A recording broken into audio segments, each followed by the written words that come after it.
I'm a STEM person to be on this podcast. This is one of my life's goals. Actually a very interesting question. One of my very close friends actually studies pure mathematics, and he is a very devout Christian. No physicist actually knows what's going on. Personally, I'm very comfortable with death. 4,000 weeks now. I update my death goals every month. By the end of the internship, I transform 30 interns into very sociable creatures. VC, venture capital, is the coolest job in the world. A lot of people actually approach me and say, Raymond, why are you doing this? Like, you know this will most likely fail. Think about what other people think about you after you've survived 2 years of investment banking and you're coming out to start a company. This person can work 14 hours a day. Doing math at Oxford already gives people the perception that I'm quite smart. I had to speak to someone with like broken English, and it's embarrassing. It's really people might make fun of me. Yeah, definitely. Australia is one of the most racist countries in the world. Because my dad, when he moved here, he needed money to survive. Uber would not be possible without the apps. Blockchain and AI as the two really exciting technologies. For blockchain to be implemented, it basically has to replace the current solution. If someone builds a Tinder, using AGI and people who will be soulmates, that app will have the most social impact ever.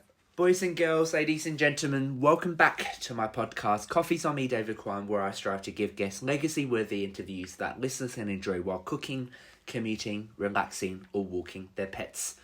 To be honest, I had quite a disappointing day with a very unlikely and unexpected injury to the nose just before I was volunteering as a basketball coach. But, oh well, life happens. And to be honest though, because of my dinner with my guest today, I have a feeling that I might look back to this day as a very positive turning point. And indeed, it's not a coffee's on me today, it's a dinner's on me. I feel very blessed that we're now approaching 100,000 podcast downloads. Please know that I don't take any of your time, feedback and support for granted. Because when I started this Passion Project podcast at a low point of my time in Cambridge, I was genuinely motivated by 3 founding ideals. Number 1, purpose of giving. Number 2, learning from others. And number 3, sharing of stories. These 3 aspirations still make up the content description for every single episode. Indeed, the opportunities to strive to give my courageous and insightful guests legacy-worthy interviews over coffee, tea, bubble tea, water, juice, or even dinner, despite my many inadequacies, have been a tremendous privilege that imbues me with gratitude. I know that I will listen and look back to laugh at how naive I am, but if you have been during the discussions on Spotify, Apple Podcasts, YouTube, or wherever you listen to podcasts, thank you. And please do consider leaving a review and nominating a guest by contacting me via my Linktree, David Quan. Seeing this podcast on people's Spotify Wraps and receiving positive messages about the guests give me tremendous fulfillment. I cannot thank my wonderful guests enough for their courage and insights. And I genuinely maintain the deep conviction that this passion project, if wholly true to those founding motivations about giving, learning and sharing, is a worthwhile pursuit. So now on to my incredibly talented, accomplished, cool and self-reflective guest. Raymond Zhao Yingqi is a mathematics and statistics student at Lincoln College, University of Oxford. Although he grew up on the sunny coast of Sydney, Raymond has lived in Australia, China and now the UK. This diverse mix of cultural upbringing sparked his passion for understanding different perspectives and shaped his values around family, career, and life's purpose. Raymond is a keen reader of non-fictional books, especially around self-help, and has the fun tendency of getting into philosophical discussions when he's drunk with friends. Despite wanting to be an architect as a kid, he somehow finds himself at the crossroad between venture capital, AI, entrepreneurship, ESG, and quant finance. Right now, Raymond is pioneering Oxford's first ever student-run VC fund to help support and catalyze the university's undergraduate startup ecosystem. Raymond describes the challenges of balancing his social life and personal hobbies such as basketball and piano with his academic and career ambitions, and how the competitive environment at Oxford reshaped his perspective on life, on how to navigate his ambitions, offering insights into the varied definitions of success and happiness.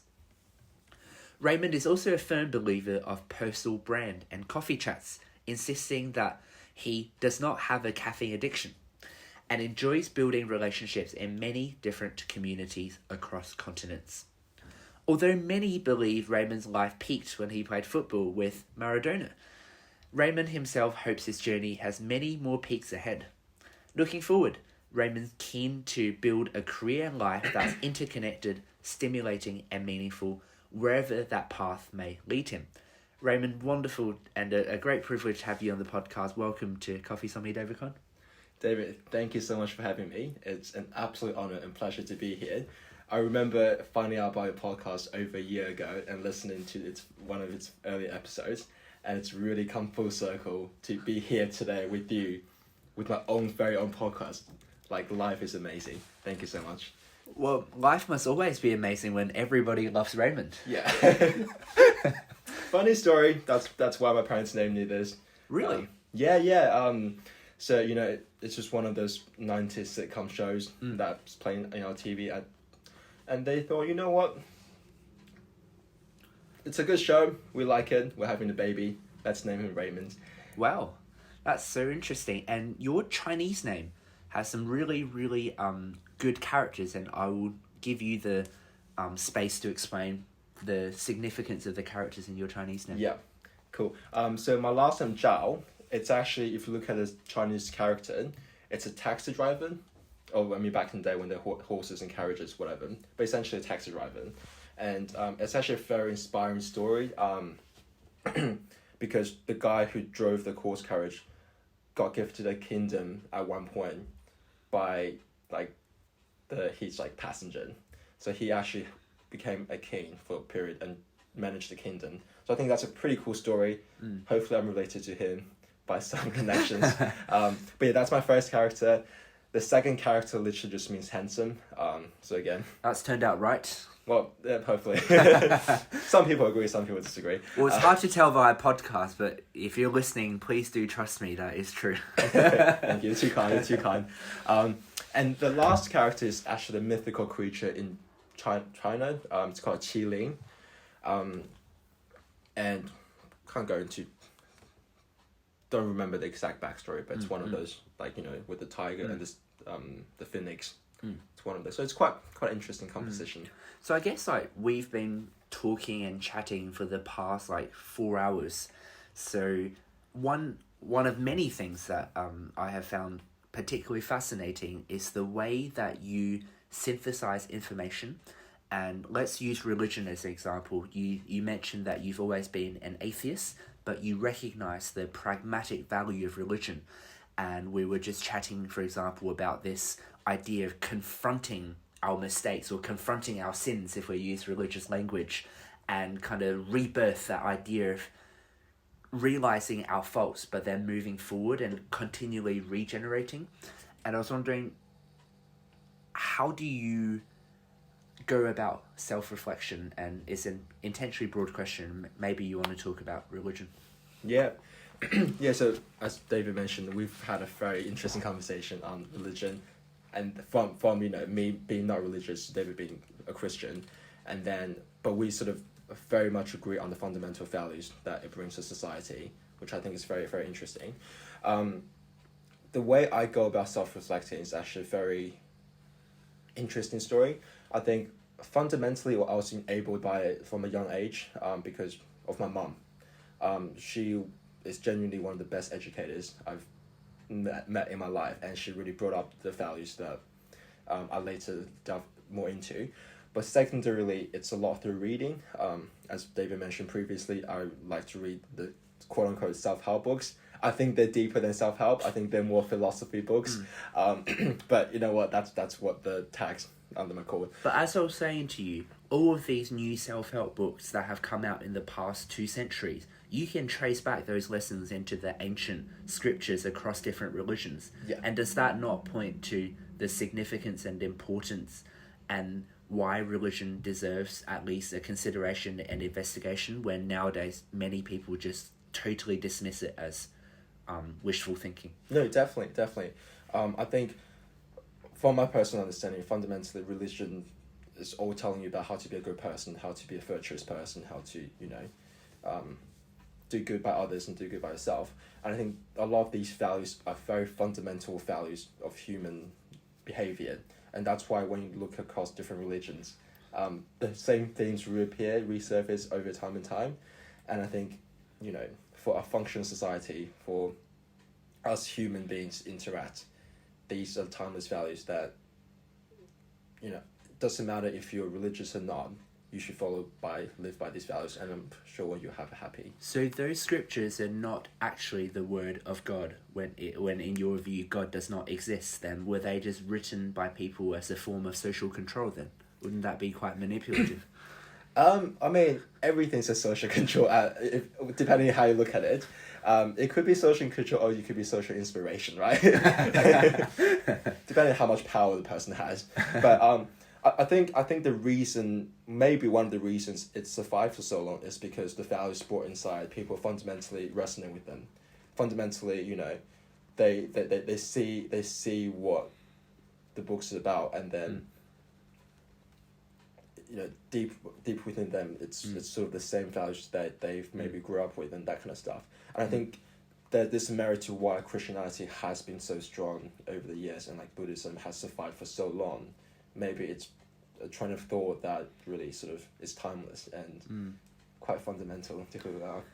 So obviously lots of STEM people make the argument, rightfully or wrongly, that they need to be able to see the proven kind of logics and etc., the proof. Yeah. And I was wondering, do you feel like your academic training or your natural tendencies on STEM related things is the way that you also approach religious and personal development aspects?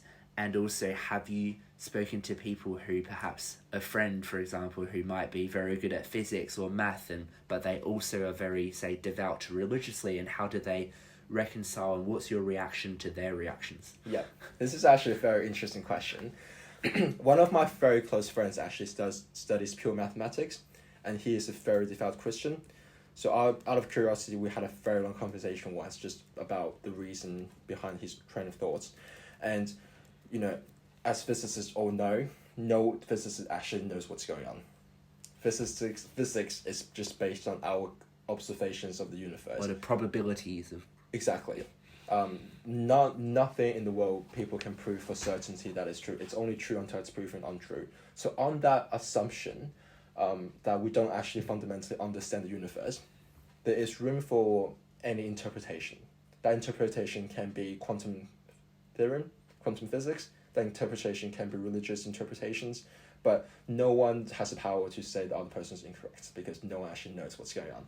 So I think that was his argument of why he can be such a good... So he takes a first principle that this is true, and that's okay, because everyone would take a first principle assumption of something. Yeah. And it's not illogical to just say, I take God as the first truth. Exactly. Whereas you claim to be speaking the truth, but actually you're also just taking science as the first truth. Exactly.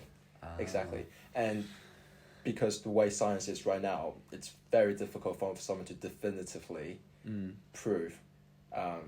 So for math, for example, all of mathematics is only true based on axioms we assume to be true.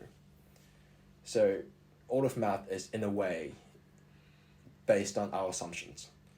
So you can come in, you can assume different stuff, and you can build your own system of mathematics.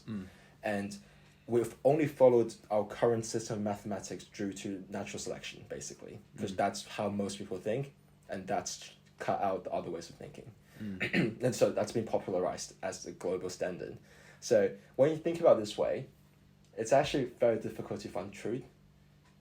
So I think it's quite interesting that no one can actually say you're not God. But do you feel like that the scientific method is currently the best way to approach capital T truth? Or do you feel like that is just one dimension? There are also like indigenous knowledge systems, if you look at, say we all come from Australia, Aboriginals there have a distinct way of, telling Dreamtime stories. Or one example that I remember when I did my TOC theory of knowledge essay was that we speak like my left hand, my right hand, but they might go my northeastern hand. Right. Because if they change, their mind is geared towards the nature.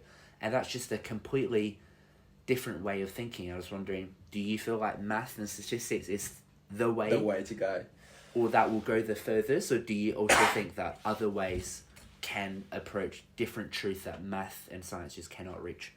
That's actually a very interesting question.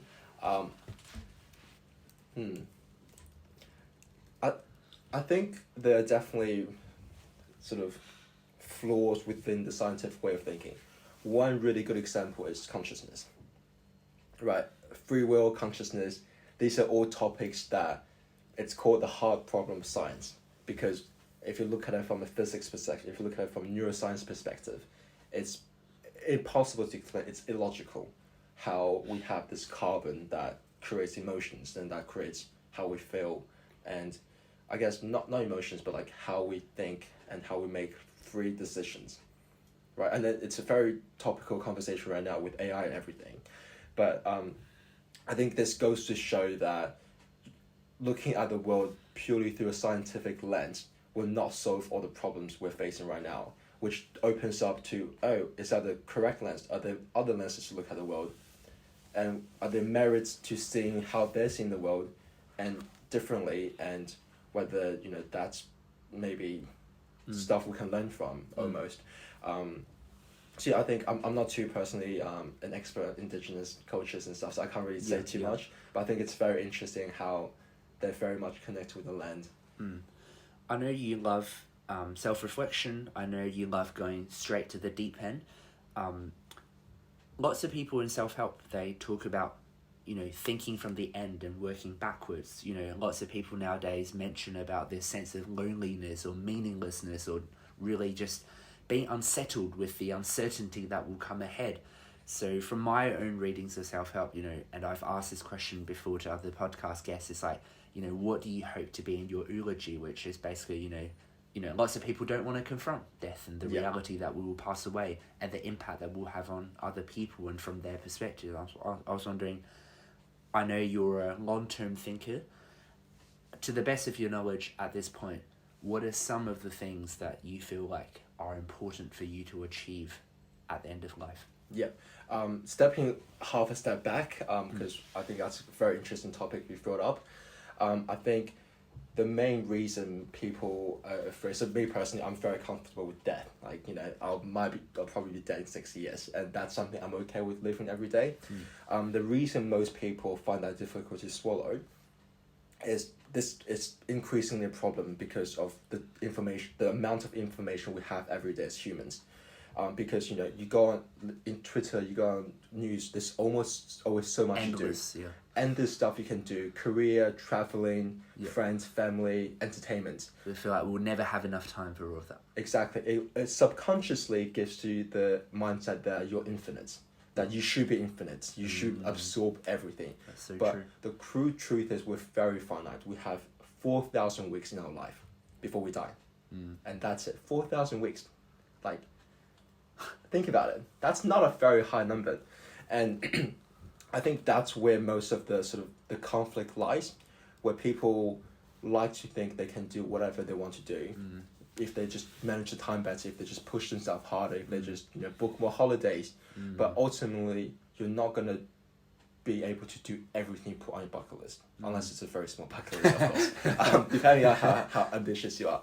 So I think that's a very interesting way to think about life, whereas don't always, nothing's going to be perfect, nothing's going to be... And there's an opportunity cost, which is always time. Exactly. And that almost makes everything more meaningful. Because, it's not just saying, I'm choosing this because I want to do this. It's saying, I'm choosing this despite the infinite other possibilities I could choose. That's how much I want to do The paradox of choice. Whatever we pick, we're always thinking about the alternative. But can't you make the argument that if taken by your logic, there is no God, so our future is not predetermined. Yeah. So therefore, what we do now, what I do in this moment, what I think in this moment, will change what I do and what I think in the next moment. And therefore, yes, we're statistically, probability-wise, going to have 4,000 weeks. But if I make good decisions now, it could be 4,100 weeks. It could be 4,400 weeks. So in that sense then, are we still so-called finite when our choices now can cause our life to so-called expand? I think definitely, because you still die after 4,400 weeks, right? Like, there's always an ending point, and that's partially what makes life meaningful, at least to an atheist like me. The end is what makes it meaningful, because I genuinely believe if I lived forever, I would not have the motivation and the drive to actually achieve anything that's challenging in life, because there's always tomorrow. The fact that there might not be a tomorrow is what makes today that much more precious to me. So if that is the last moment, Yeah. the finite moment, then why do you care about the eulogy? Why do you care about what people think about you? Because you won't know anymore. Very, very good question. You're really grilling me here. I think that's that's a hell of a question, dude. Let me think. I think it's almost a circular argument, but I see life as a collection of timestamps, right? Until the moment you die. If I can make sure I'm happy every single one of those timestamps, I can tell myself I've had a good life, right? Because every sort of year I'm happy. So right now, currently, if I have the framework of my eulogy and my higher purpose and my meaning... So it's actually not for then, it's for now. It's for now. It makes me feel better now that this decision I'm making is certain. But then, let's imagine, fast forward, I'm now 80 years old, about to die. Or maybe 81, if I'm lucky. If I extend that 1 week, if I eat less KFC, less Macca's, but then if I'm hypothetically at the end of my life, I would then reflect back and also be happy, because I've been continuously doing this updating and reflecting of what I want to do. So the decisions I've made, at least to me, are the best I could have done. So then I've sort of almost cheated the system in a way that I'm happy during every moment of my life. But in the later stages of my life, when I'm more reflecting, sentimenting, whatever, I'm still happy because I've made sure I made the right decisions based on the knowledge I had early in life. So in this way, I've sort of cheated the system, if that makes sense. Right. But do you not worry about, if you plan so far ahead, that there could be almost like a confirmation bias or a bias where you're just going to pursue, say, what 16-year-old Raymond had put down, and you're like, this is what I need to achieve, so you close your mind to different possibilities? Or how do you still ensure that you're still open-minded and adaptive and willing to acknowledge that you're wrong and that your plan at that time was not perfect and that it doesn't harm your self-esteem to that? Yeah. How do you do that? Yeah. Acknowledging you're wrong and moving on and adapting and pivoting is one of the most important things of life. It means you're actually living. When was the key moment that you were wrong?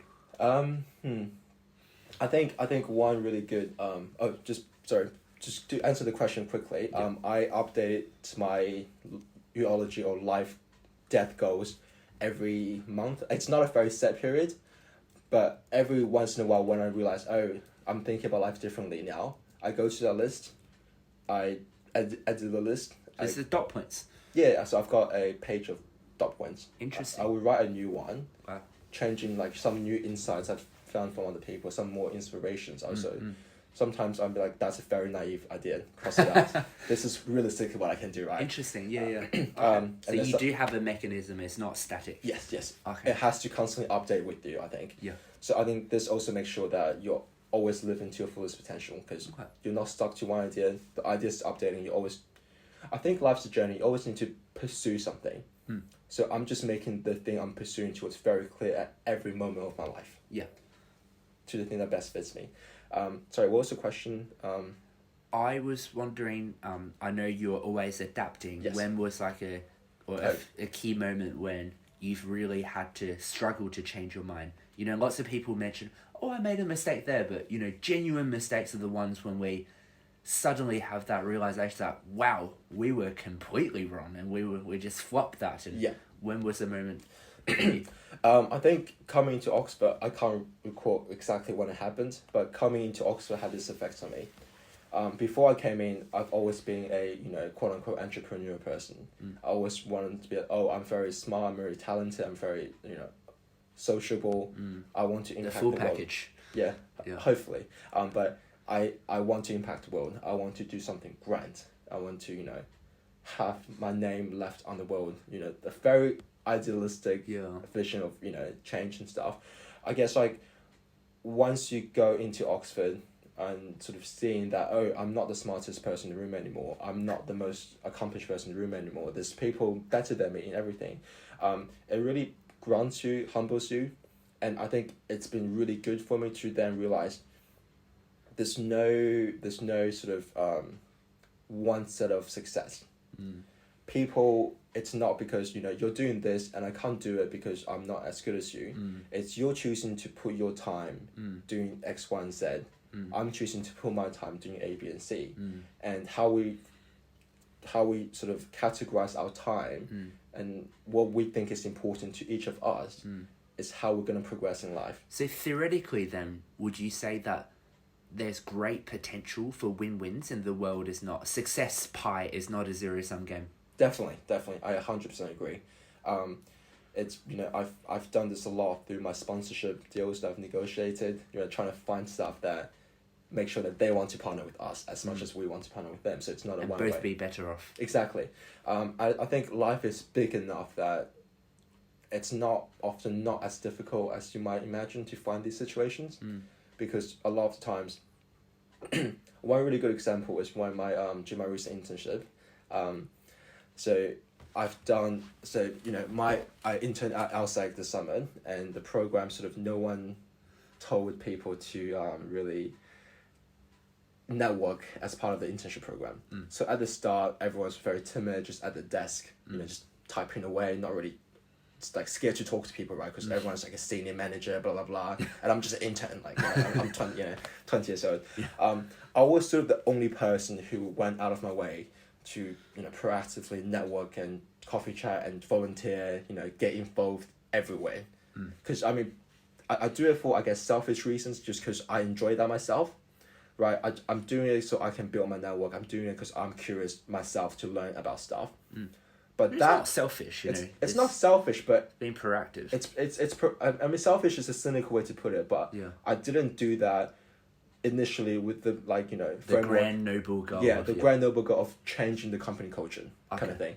But because of my behavior, you know, and I tell the other interns, like, oh, you should like do coffee chats more, because you just learn so much, because they've got the experience. You can just ask them questions and they're happy to help, and you know, it's a nice conversation. Which is a nice sign of your generosity of trying to get a win-win, because some people may just want to hide what they're doing well and not want other people to have it. So I think that's a good sign of it's not completely malicious, at least. It's not malicious. It's sort of kind of friendly, kind of behavior. But I'm just saying, I did those actions out of my personal interest. But at the end, it sort of inspired the entire intern cohort. Like at the end, I even sort of organized a fireside chat very similar to this one, with like the company's head of sales onboarding. Because I spoke to him, who was very good about personal branding, building a career, all that kind of stuff. So I just thought that'd be good for everyone else to hear. But point is, by the end of the internship, I've sort of transformed all 30 interns into very sociable creatures, right? I remember this one day, I walked into the coffee area, and there was like 6 people on the same floor next to the same coffee machine doing coffee chats. Like, oh my God, like, no one's doing any work in the company anymore. Everyone's been dragged by the interns to do all the coffee chats. So I think, you know, that had a really good effect. And by the end of the internship, this is actually very touching. One of the girls that I didn't speak to too much, she, you know, we weren't very close in the internship. We were saying goodbye, and she was like, Raymond, thank you so much for everything you've done for us. And I think that's a very moving. I was also quite drunk. Maybe that's why I was very touched. But it was genuinely a very touching moment for me that, you know, I've had a positive impact on those people. But I think it's more like leading through example. I didn't initially have this idea of how, you know, having that impact. So I think there's so much potential for win-win situations where we all feel good when we've made an impact and when we're recognised for our acts of kindness and our acts of generosity and recognitions. Why do we as a species gain this validation and good feeling? And is it healthy? I think it's very healthy. I think if we went the other way, we would not be. I think, you know, Homo sapiens are a cooperative species. I think in the early days, that's how we survived, because we cooperate as groups, we help each other out, we build communities, we build, you know, have family structures, we love each other. And, you know, I always think two people doing a job is always better than one person doing the same job. If you're surrounded by friends and allies, you can just do more, because collectively we just do more. And that's a very simple fact. Okay. That's really interesting. So we kind of started on quite an abstract and theoretical note, which is really interesting to think about, but I think it's also maybe helpful that we move on to some more concrete things and then maybe revert back to this abstract philosophical with that context in mind. You've done a lot at Oxford, and I think particularly impressive is your pioneering efforts in the Oxford VC scene and trying to, start a fund. And, do you want to walk me through that process, and what does that involve, and what even is VC for people who don't know? Yeah. So I think VC, venture capital, is the coolest job in the world. Maybe a biased decision. But venture capitalists, basically, they invest in startups. They give them the capital to grow, and then hopefully that company then goes to change the world. So I think it's very important work, it's very meaningful work, and there's this new trend of a lot of impact and ESG focused VC firms that especially invest in high impact companies. I think that's what will really drive a lot of these changes socially. And VC, the venture capital and entrepreneurship scene in general is quite weak in Oxford right now, compared to Stanford, MIT, or maybe even Cambridge. Sort of the reason I got involved with VC is I came into Oxford quite entrepreneurial. I was in my freshest week, right? I was at the freshest stores walking around. I was like, oh, if I we're the startup societies. There wasn't really that much. It's all the, a lot of the finance, a lot of consulting, a lot of law. So, and then sort of everyone else around me, one of my best mates is quite entrepreneurial as well. But everyone else around me has been pushed towards the more conventional career path, because that's where the resources were in Oxford, and that's the options they had. So seeing that, I was obviously not very content with it. So I joined the Oxford VC network, which is a student society in Oxford. And then in my second year, I became the president, and then sort of really took the initiative to grow the VC scene through doing educational training programs, doing networking events, running startup hackathons, all these sort of engagement stuff to just really make people like, hey, venture capital is a thing, startups are a thing. If you're interested, here's a community, here's people you can connect with, here's ways you can expand your growth and network. And that's led to now, after running the society for 1 year, I'm sort of in a position with the right connections and ability to start something more concrete. And we think, me and my team think the best way is through a fund. As much or less, as much or not, sorry, it's very weird, but as much as you like it or not, money is what drives most things. And so we believe that if we start a student-run fund and pump money into the undergraduate startup ecosystem, that will be a very big catalyst to connect all the good stuff we're doing in Oxford into one place, and to have that really catalyst, of movement. So I think that's quite exciting. The fund's still being set up right now. We're trying to get a 50K AUM just to, to start off.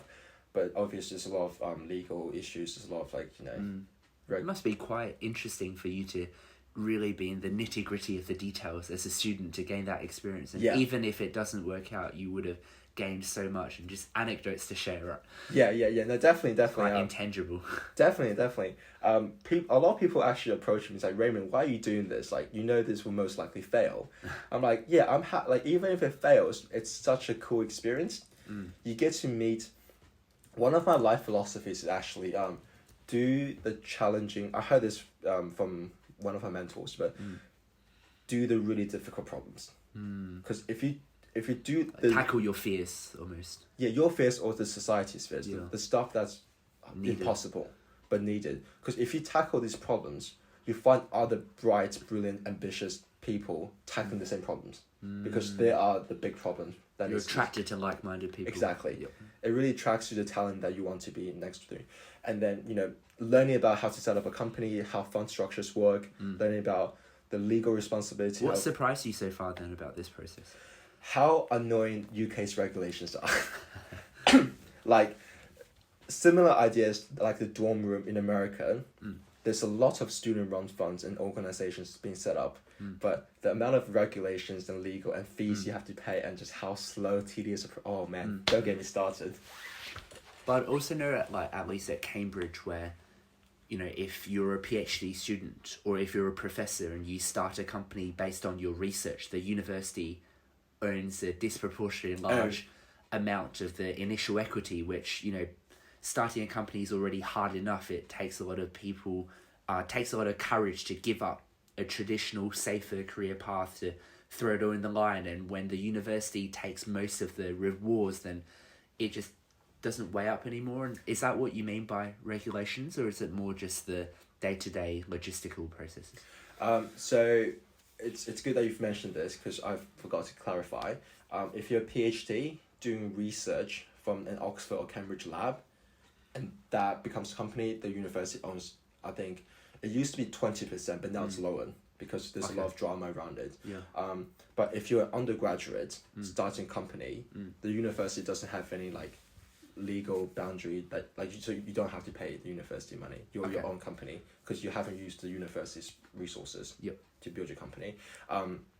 So we're only looking at undergraduate companies because the postgraduate ones, even though the university takes a cut, they're supported by the university. There's a lot of funding going into it. There's a lot of VC firms looking at that space. So it's quite well supported and mature. Whereas the undergraduate is a barren desert. There's no support. There's no there's accelerated programs and stuff, but there's no centralized place where people can ask for funding because funding is one of the most important things companies need at early stage. The money to keep it growing. So that's a separate thing. So the undergraduate one, university doesn't take anything, but regulations, I mean more just if we're setting up a fund and we have limited partners, if we're investing other people's money, we have to be regulated by the I forget the name. I'm not gonna say. I'm probably gonna say it wrong. But you have to be regulated through this FCC, maybe. But that's just a very tedious process. And from a student society, from a student's lifespan point of view, does not make sense. Because the process might take 2 years to settle, and then most people would have graduated. So we're just trying to find. So then, from your conversations, then, would you say that you've had a sizable or considerable number of people who have ideas, but they don't really pursue it because they don't feel like they would get any practical support? Definitely. So 2 problems. 1, people don't pursue it because there's no support, or B, people do pursue it, but they go to America because the support's in America. So one of my close friends' company, actually, he came to me to ask, where can I get some funding? He was asking for like a very small check, like 10K, 20K. But I was sort of like, there's these firms you can speak to, but there's no one really looking at your space, like your undergraduate, space. He's now at Y Combinator.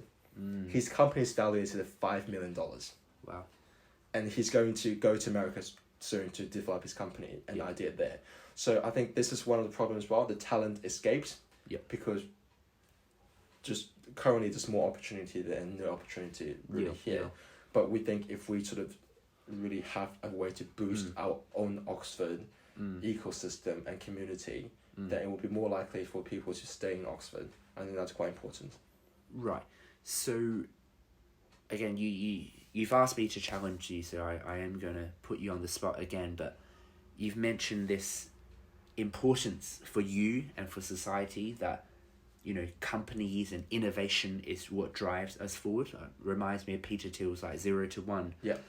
So, but you're now also looking at applying for big companies and corporate spaces that aren't always known to be at the forefront of these ground up innovations. Is there a tension there? Yeah, very good question. So I think this comes with a shift in my own mindset as well. I guess coming from more naive to me currently. If you ask me this question not that old. 50 years back in my day. Back in my day, if you asked me this question 2 years ago, I would have said no. Obviously, I would not go into corporate finance. I'm going to do my own thing, I'm going to have an impact, right? I'm not going to blah, blah, blah. But now if you ask me, I sort of, you know, if you ask me now, going to one of the big banks, whatever, corporate finance, that gives you the exposure that gives you, the network that allows you to reach, and the sort of reputation that gives you as someone who's capable of working in a high stress environment like that. That's invaluable to you later pursuing your goals in life. So, I mean, you know, and it's a really great learning experience to see how the best people are doing stuff to then later innovate off with your own idea, but with the same sort of capabilities and processes that's been proven to be quite successful. So I think if you ask me now, I would recommend for most people, unless, you know, you are an entrepreneur, you have this brilliant idea, a fantastic team, go pursue that. But for most people, it's quite good to go big when you start, just so you learn about the world, like you're learning. And once you actually understand where you are, you know, who are the stakeholders, how it actually operates, then you can go off and do your own thing. So I think that's my shift of ideas. Have you heard of the golden handcuff? Yes. And what are your thoughts on that? Is that a worry? Yes. I think that's very much a thing. I think the saying goes, you either are in finance for 2 years or 20 years. Once you go past the 2 years, then the promotion comes in. Then you're promoted. Then, you know, blah, blah, blah. Get comfortable. And then you're like, oh, I'm managing people now. Oh, I'm getting 6 figures, 7 figures. Well, you know, this is quite good. Going my holidays, you know, whatever. So yeah, the golden handcuffs definitely is the thing. I think it's better to take a risk when you're younger, because as you shift in life, your risk appetite obviously changes, but then your life focus changes as well, right? Because when you're younger, it's very much your career is I would say for most people, one of the most important thing. But later on, it becomes your family, your community, you know. Your career will probably take up a less and less amount of time until you retire, then it takes zero amount of time. So I think when you're 40 years old, it wouldn't really make sense to quit everything, drop everything, you know, go into a startup, don't talk to your wife for like 5 years, right? Grinding. It just doesn't make sense to do that anymore, because you've got kids who are going to college, you know, you've got a family to feed. So I think the golden handcuffs also comes with what stage of life you're in. So sorry, it's a very roundabout way of answering this, but I think for most people it makes more sense to be more adventurous when you're younger and take the risk. So for me personally, I want to go big for a few years and then get smaller. So, you know, it could be I could go technical, I could go more like relationship, business side of things, but then starting big and then going to maybe a later stage startup. And then with that experience, then go to a very early stage startup, maybe even to build my own thing. And I sort of see it opposite other people, where I want to be more generalized later on in my career. I want to start off maybe in like sales and trading, or like M&A or whatever, or like quant finance or whatever area. Yeah. I want to then join a later stage startup where, I have to do some of the product side of things, because, you know, it's just involved.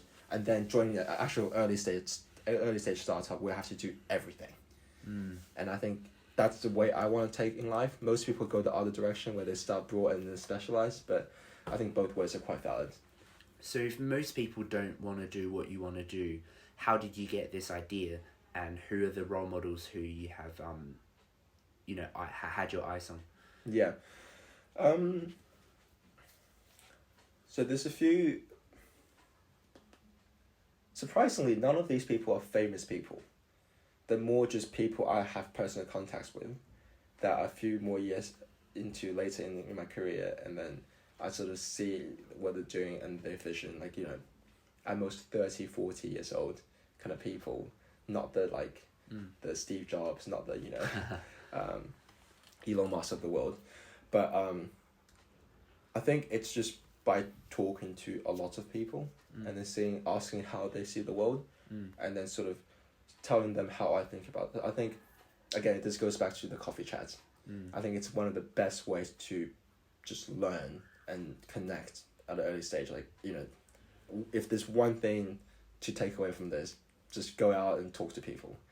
And don't talk to people you're comfortable talking to. Talk to people that you're like, I have no idea what he's doing. I probably don't want to do anything he's doing. Then go talk to him. Be like, what do you ask them, though? So, I mean, I usually structure mine more just see how the flow goes. But I think that just comes with practice. I've just done it so much that the flow just flows naturally. Yeah. I sort of see two types of coffee chats. One is a master and student, where you are a listener. You're going to someone who's a subject matter expertise, right? Like, tell me everything about mortgage-backed securities. And they tell you, they tell you the experience, blah, blah, blah, whatever, and you just take notes. Watch The Big Short. Yeah. No, sorry, go on. Or that. The second one is more conversational. And then in that conversation, you sort of give value as well. And I think those are the more meaningful ones where it's an exchange of ideas, right? You tell me about your journey, whatever. I tell you about my perspective, which probably different from yours because, I'm younger than you. I'm more into the sort of AI space, blah, blah, blah. I see the world in this way. And that could be a valuable insight to you because you're stuck in this environment for the last 20 years. You don't actually know the difference. So, and for that, so these are the two sort of conversation. I approach them quite differently. The master and student, it's more just like probably a one-off thing, right? You get some content knowledge and then you go, thank you so much for your time. Yeah. And then that's it. Well, the second one I think is more interesting. Ask about their journey. People really like to talk about themselves. Ask for advice. Like people really like to tell other people their advice, right? I think inherently it's something that feels good for us. That, someone's listened to me and that I can pass on my knowledge and experiences. Ask about them, then explain your interest and why you think you're having this conversation today. Like, I'm doing this. It's not very much related, but I think the way you think is very interesting. How do you see the world? I want to have more of what you do in your job, in my job. How do I go in that direction? And then so that's how you sort of guide the conversation and really see what they like talking about. Some people just like talking about their personal life, everything. Then, I mean, go with the flow, right? Talk about personal life, get to know them better as person, as people. Or some people who are very like, work, talk about A, B, and C. They're like, don't waste the time. Like, they want to talk ABC, do talk about ABC, give them the important stuff ASAP. So, Where did you get all this people skill? Is that just from your non-fiction reading or, how did you develop all these insights? Yeah. I've been a very talkative kid growing up. So I might, maybe that's what's enabled me to do so. Books certainly do help a lot. I think a lot of psychology books are really good. Any recommendations? Yes. So 7 Habits of Highly... Stephen Covey? Yes. Yep. 7 Highly Efficient, Effective People. Yep. That one has been tremendously helpful for me. One of the concepts, just as an example, that's helping a lot, is this concept of circle of concern and circle of influence. Imagine these as 2 circles. It's like a stoicism, like control Exactly. what you can control. Exactly. Control what you can control. Whatever you can't control is out of your hands. And then, so almost whenever you're approaching someone and talking to them, there should be a determination at the very start of, okay, I've made my choice. I'm talking to you. I'm in the deep end now. Whatever happens. Yeah. And then once you actually make that scary first leap, everything becomes easier. Because most people are really nice, They go, oh, how's your day being? Like, tell me about your internship. Tell me about your, studies. Like, what's it like? And then so I think it's all about the first step and how you can jump over it. Another book that I've found quite good is, what's it called?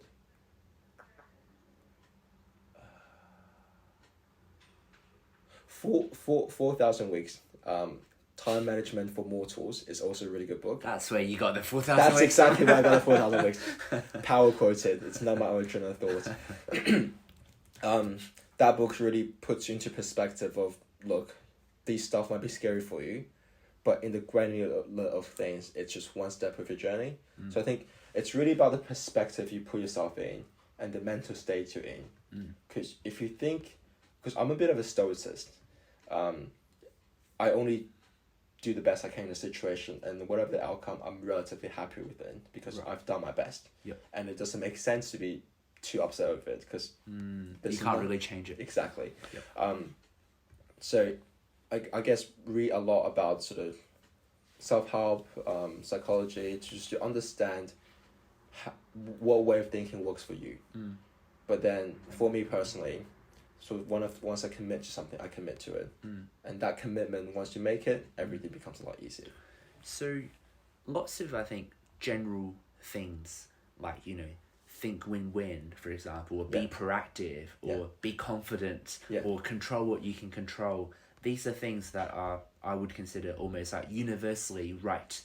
But there are also other things that are advocated by different self-help books, and this might be a really bad example, such as the debate of like whether you should be a generalist, which I'm thinking about like Epstein's book or Range, versus other books that might advocate that you develop a very specialized skill set that leans upon your strength. And you got other debates such as like, should you constantly try and work on your weaknesses, or should you perhaps just ignore your weaknesses and just completely lean and thrive on your strength?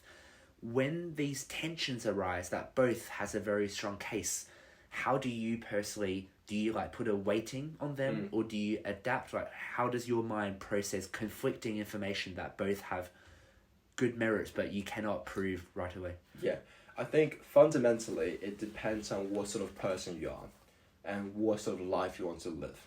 So that's the begin with the end in mind. Yeah, no. But as an example, someone can be born, every person has, by the age of 20, a pretty set personality and type of work that they enjoy doing, type of work they don't enjoy doing.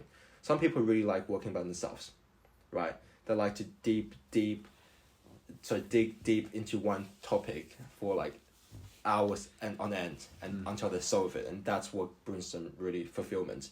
Other people, they like big strategy things. They like to go across the entire organization and say do this, here's what I project the market, and I'm the leader of the ship, and that makes them feel really happy. But then person A might not be happy in person B's position. So A depends on what kind of person you are, and a B very much depends on what sort of career you want to have. As an entrepreneur, I would say 100% broad. You cannot specialize as an entrepreneur. If you specialize, unless you have someone else who's very broad to help you, the organization is not going to be successful. So I think what first is, if you're a quant, you want to be very specialized. As a quant, the best quants are the best at what they're doing, and they're also highly respected people in society. So depending on your career path, I think different people should lean towards different ideas. I'm personally believing of broad experiences. If you look at my LinkedIn or whatever, it jumps all over the place. And even though on paper we might not connect the dots, you might go, oh, Raymond, what's he doing? Every single one of them has enabled a different facet of me. My experience in sales, very invaluable to my development. Experience in VC, experience in more like quant finance kind of stuff. Which leads me to ask, you've used the terminology or the concept or idea of a personal brand. Yeah. So when we meet someone, ideally we would take the time to really empathize and try and understand and not make misjudgments. But this is a world where people are short on time. There are signals that, you go to Oxford, so the assumption that people have is you have achieved, you're either very smart or you've worked really hard, or probably a combination of both. How do you consider your personal brand at this moment? And did you consciously try to reach this brand, or has it just come about more organically? I think for me, it was the brand came about a little bit. People around me started to mention to me. Again, for people who are curious, my personal brand is Mr. Coffee Chat. That's what a lot of people call me. That came about. For me personally, people started saying, oh, Raymond, you're really good at networking. You're always, how do you know all these people? And then I became conscious of what I was doing. And I was like, oh, that's great. Let me hone in on this because I really enjoy doing this. So then I started doing it more. I think, so what was the question? I said, like, what is your current personal brand? Yeah. And how have you gone about to develop it? Yeah. I guess what the personal brand is essentially what people talk about you behind your back. Right? You leave a meeting, what does everyone else go, oh, like David's X, Y, and Z. Like David's very smart, he's so like passionate in whatever he's doing, he really pushes himself. Or like David's like such a thoughtful, like impactful person with his podcast and everything, right? You know, he's really like thinking about this deep stuff. That's your personal brand. That's what people remember you by after you leave the desk, the company, or whatever. I think that has a very big impact. So I'm getting off topic again, but I think my current personal brand is someone who's a generalist. I enjoy starting new projects. I enjoy talking to new people and stakeholders and understanding them. I enjoy the sort of the networking aspects of it, and then I guess doing math at Oxford automatically gives me some of the he's quite data sciencey, you know, he can do the numbers. It's technical aspects as well. So which I think is quite a nice combination of my personal brand. Yeah.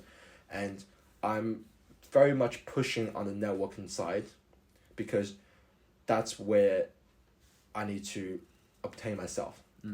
Because doing math at Oxford already gives people the perception that I'm quite smart. So I also want to You're trying to build a holistic, well-rounded perspective. Exactly. Yeah. So. And what's next in terms of your personal brand? What do you think will be helpful for you to ultimately achieve your goals of making an impact through entrepreneurship and innovation? Yeah. I think what I'm lacking right now is Raymond's a hustler. Raymond can put his head down, work. Oxford Math and Stats, that screams pretty loud that Raymond works hard. And all these extracurricular activities, you're clearly balancing a lot of different things. Yeah, I mean, that's definitely correct, but I think there are more ways to have a surefire way of saying he's gone to the top of the top. He's went into Dragon's Den or whatever you call it, right? He's come out alive. And I think that's a really good experience. For example, I'm not saying I do IB, I'm not saying do IB. For most people, do not do IB, but I'm kidding. That was a joke, not to get too political. But, you know, think about... Is it really a joke? Yes. But think about investment banking, right? A lot of people complain that investment banking is the worst work-life balance. It is, right? You work 13, 14 hours a day at some places. Terrible. Your health, mental health, physical health, really bad. But think about what other people think about you after you've survived 2 years of investment banking and you're coming out to start a company. They think this person can work 14 hours a day and still make it work.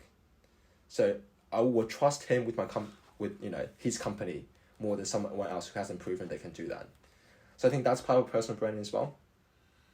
And that's what I'm thriving towards personally, next step, to let people know that I can hustle, I can get this thing done if I want to. But maybe it's a philosophical question, but is it really worthwhile to do something really hard and arduous and objectively not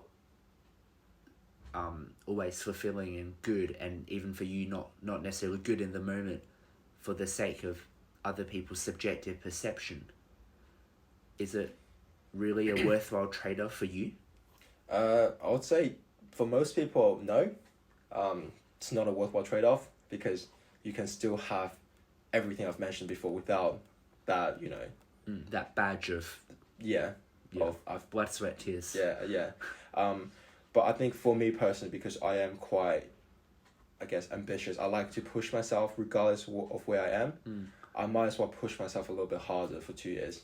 And it's a trade-off I'm willing to make because... And when you see cautionary tales such as people overworking, destroying their mental health, their physical health, do you brush it off as that they're just not suited for it, that you'll be okay? Or does it at all worry you that, these people were also ambitious, they were also high achieving, and a few of them didn't end up doing that well? Does it worry you? Yeah, no, it definitely very much worries me, and I'm probably will be one of those people, honestly, but definitely I see it's a risk, right? The risk is there. You are taking that risk by going in, and then maybe I will not make it out, right? Maybe I will be destroyed by it. So you sort of really have to understand the entire picture. You can't go in with a dream or an idea of, it's not always lovely. It's not always not lovely. always like Suits where you're always closing deals. Exactly. It won't always go the way you want it to go. But I think what's more important to understand the reality of it, and that if it's an informed decision. Yeah, if after you've understood how terrible it is, you're still driven enough to want to do it. And that's a sign. Then it's a sign it's a good, correct thing for you. I see. I guess to understand a bit more about why you think in the way that you do you want to just give a brief overview of where you have lived and when and what age? Because I see that you've had experience in Australia and China and now UK, which I resonate with. Yeah, very much. So where were you born? So I was born in Sydney, St Leonard's. I think when I was quite young, kindergarten, I forget the age. I have no memory of me before I was 8 years old. So really? Yeah. You don't remember like 6-year-old, 7-year-old you and... Nope. What? Nope. So I moved from China to Australia when I was 5. Okay. And I still remember all the streets and what I used to do in China, so which suggests that before 5 I would have... Wow. 7, 8, that's like year 2. Sorry, not 8. Oh, no, okay, not... Year 2. Year 2 is like 8. 6 then. Okay. 6, 7. Okay. I don't remember anything from me when I was in year 2. Wow. Someone needs to remind... Yeah, but I have a really terrible memory. Maybe amnesia, but we don't know what it is. But 6, 7 years old, I think. But like before 6, definitely nothing. Wow. Like, yeah. Because there's a Chinese phrase in like 3岁看到了, like at 3 years old you can basically see this person's trajectory and life, and it's like at age 3 that's when you really start to just remember everything. Oh wow. Well, hopefully no one looked at me when I was 3 years old. Because I would have been blank. I'm sure. That's okay. It's not part of your personal branding. Yeah. It's too far in the past. Yeah. They would have forgotten by now. They're not hiring 3-year-old Raymond to exactly. run their company. Exactly. So that should be good. So yeah, when I was quite young, my parents actually deliberately moved me back to China. For math training? No. For me to learn Chinese. Oh yeah. So I'm now bilingual. Okay, because of that move. Yes. So you didn't speak Mandarin before, or just...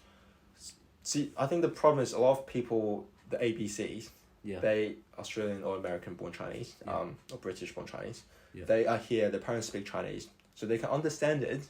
But they don't have the foundation. Exactly. Yeah. They don't actually understand the language. Yeah. Understand the syntax. Yeah. Right. So yeah, my parents were like, they really wanted me to learn Chinese properly. Yeah. So they sent me to a local Chinese school, like not an international one. Wow. Local, boom, Dragon's Den again. put back in. I mean, I had a lot of fun. I grew up so I did my primary school in China. I think a little bit of kindergarten and primary school in China. Oh wow, like 6 years. I can't remember. Okay, yeah. But yeah, at least 6 years, I'd say. Wow. Yeah, so quite a long time That's in significant. China. Yeah. And then moved back to Sydney for high school. Okay. Was that a hard transition then? Yeah, no, definitely. I mean, math would have been easy. Math was so easy. It's easy. I was 100% everything. that was the only saving grace. It was actually a very interesting experience because when I came back from China, it almost felt like I was, my English was not that good anymore, and my Chinese was really good. Yeah.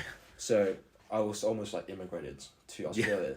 So it was another sort of cycle of learning, getting used to the new culture, adapting really quickly, and then to make sure that you can still make friends, blah, blah. I mean, there's ups and downs, there's always a struggle, but I think that was quite transformational for me because I was put, literally put in a very uncomfortable situation. Yeah. And there was really, no one to help me unless I helped myself. I had to...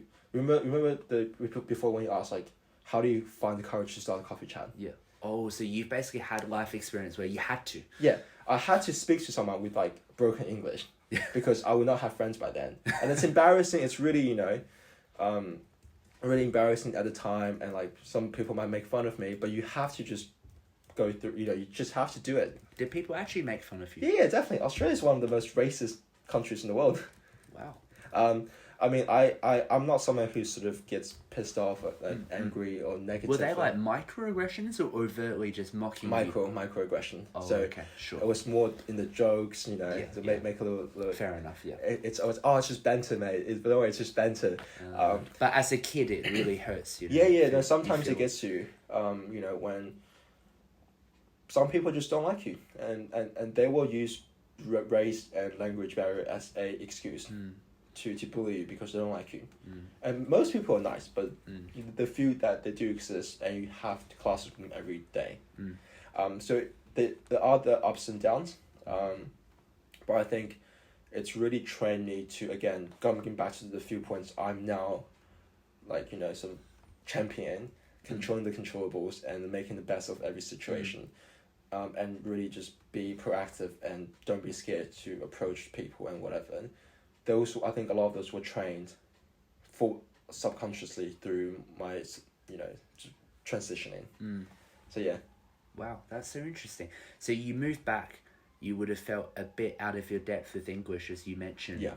Did you sort out like a structured plan to catch up, or is it more of just a day-to-day, let's work as hard as possible? Like, are you someone who plans and has a... No. Okay. No. It wasn't like... I didn't really have a motive of like, oh, I'm gonna be proficient in English in 10 months. Like, nothing like that. You sort of you're thrown in the moment you go to class. It's a very natural learning and catching up experience. You know what I mean? Like, it just happens day to day. You just get a bit better because everyone around me spoke English. Obviously, you're gonna speak English. That kind of stuff. One thing I did do is I joined the football with soccer. I'm allowed to say soccer here. Yeah. I joined the soccer club, local soccer club. I joined scouts. I joined swimming. I joined whatever. So band. you enjoy the holistic experience of extracurriculars. Yeah, no, not only that, but like me and my parents as well, right, proactively pushed me out there to face these challenges. Like, a lot of people, if you have a language barrier, you wouldn't want to do extra stuff. Sure. You want to 9 to 5 at school and then run home. Stay in your comfort zone. Yeah, run home, just talk to your parents in Chinese. But you attacked it. Yeah, I went out and I did more stuff outside with the Australian kids. Yeah. Or whatever. I mean, I sort of, I really tried to immerse yourself. Yeah. Made an effort to immerse myself culturally and everything just to keep, just to adapt as fast as possible. And I think that's why I guess I've transitioned so smoothly. Yeah. Because I just put myself out there. So at that point, did you recognize like the high achieving nature of your school and just how perhaps fortunate you were to have this cultural experience in China and in Australia and what you could achieve based on, your school's history and where the older students had gone? Like, did you think big picture about where you could be and the kind of man that you could be? To be completely honest, no. What were your goals in high school then? What mattered? Have fun with my friends, go home. Okay. Play so basketball. It wasn't make an impact and like have a statue and... No, it was more like make the second football team at my school for tryouts, right? Okay. That kind of stuff. I'm definitely a late bloomer. I've really deeply thought about things. Actually, after I started reading all these, philosophy, self-help, whatever books, that's when I started to be... It's enlightening. You're like, wow. Yeah, exactly. That was a very enlightening... So I had a half-year gap year between finishing Australian high school and then starting UK university, just because of time, north-south hemisphere differences. In that, half a year, I just read a lot. Also, before then, you didn't read much? No. Wow. Before then, I was just... I was bright at math. I enjoyed the logic, puzzles, whatever. I did a little bit of math Olympiad. Yeah. But I've never really been the reading kid. I've never been the knowledge deep kid. Yeah. I was just fucking deep, messing around. Just having a good time, which I think is not a bad thing. It's great. It's really good. It promotes natural growth. Yeah. Oh, definitely. So, what instigated you to take on this deep dive on these texts that are not always easy to read? Yeah.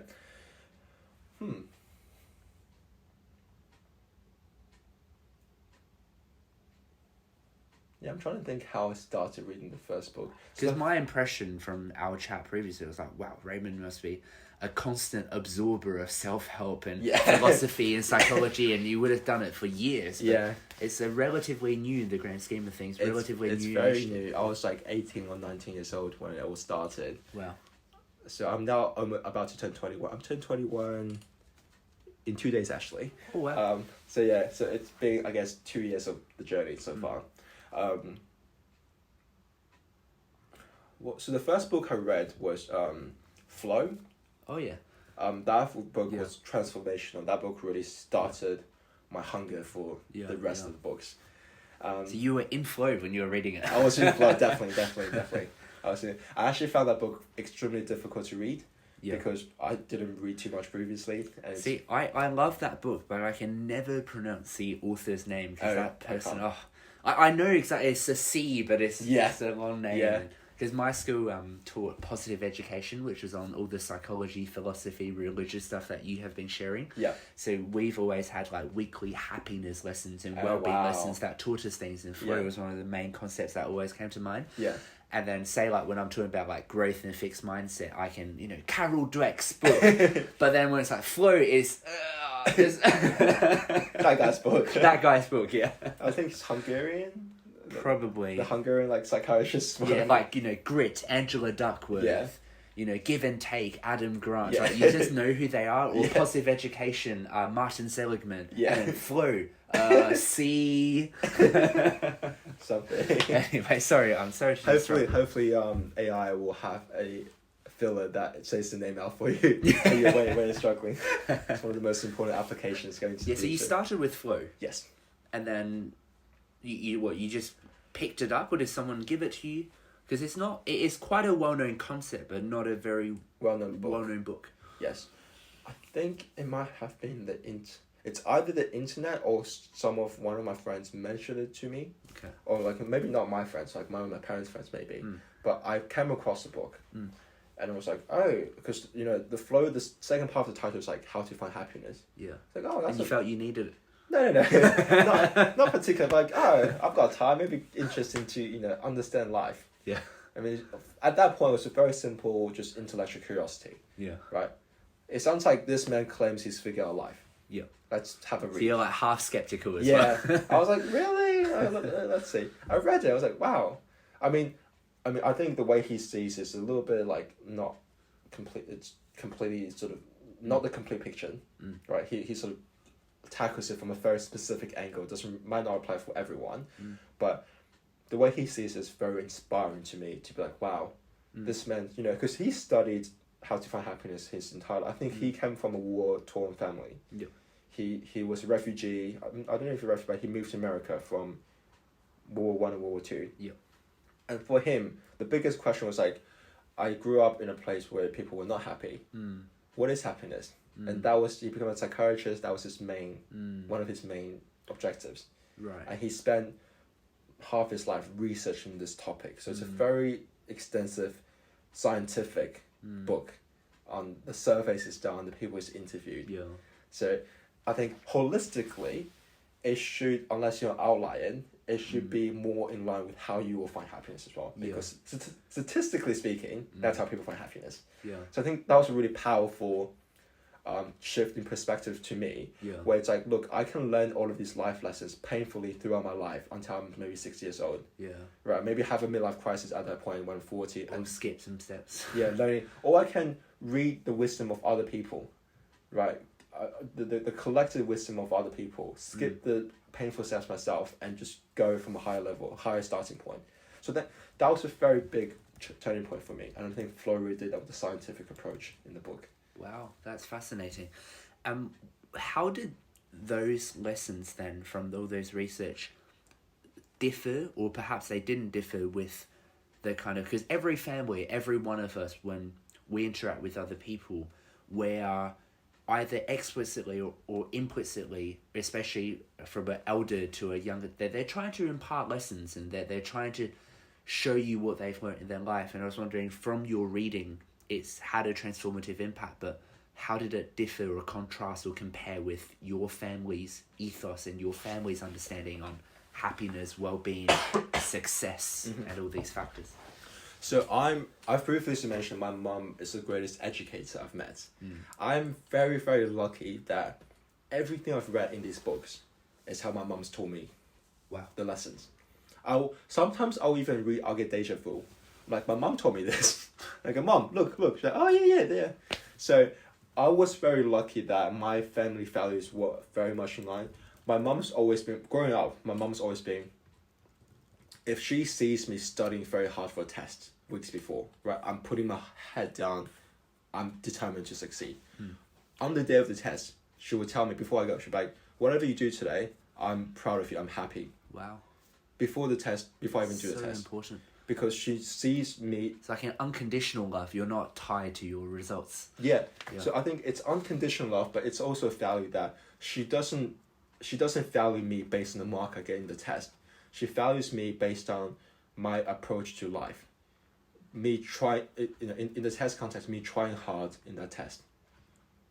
If that makes sense. It's not the result, it's how you approach the problem, how you challenge yourself. So I think that started a very introverted perspective of me and my values. So when I value stuff, it's not really compared to other people, it's compared to myself. If I've tried my best, I should be proud. Nothing more you can do. Exactly. And my mum was proud of me if I tried my best. And so that really gave me the courage to believe that this is the right way to think about life.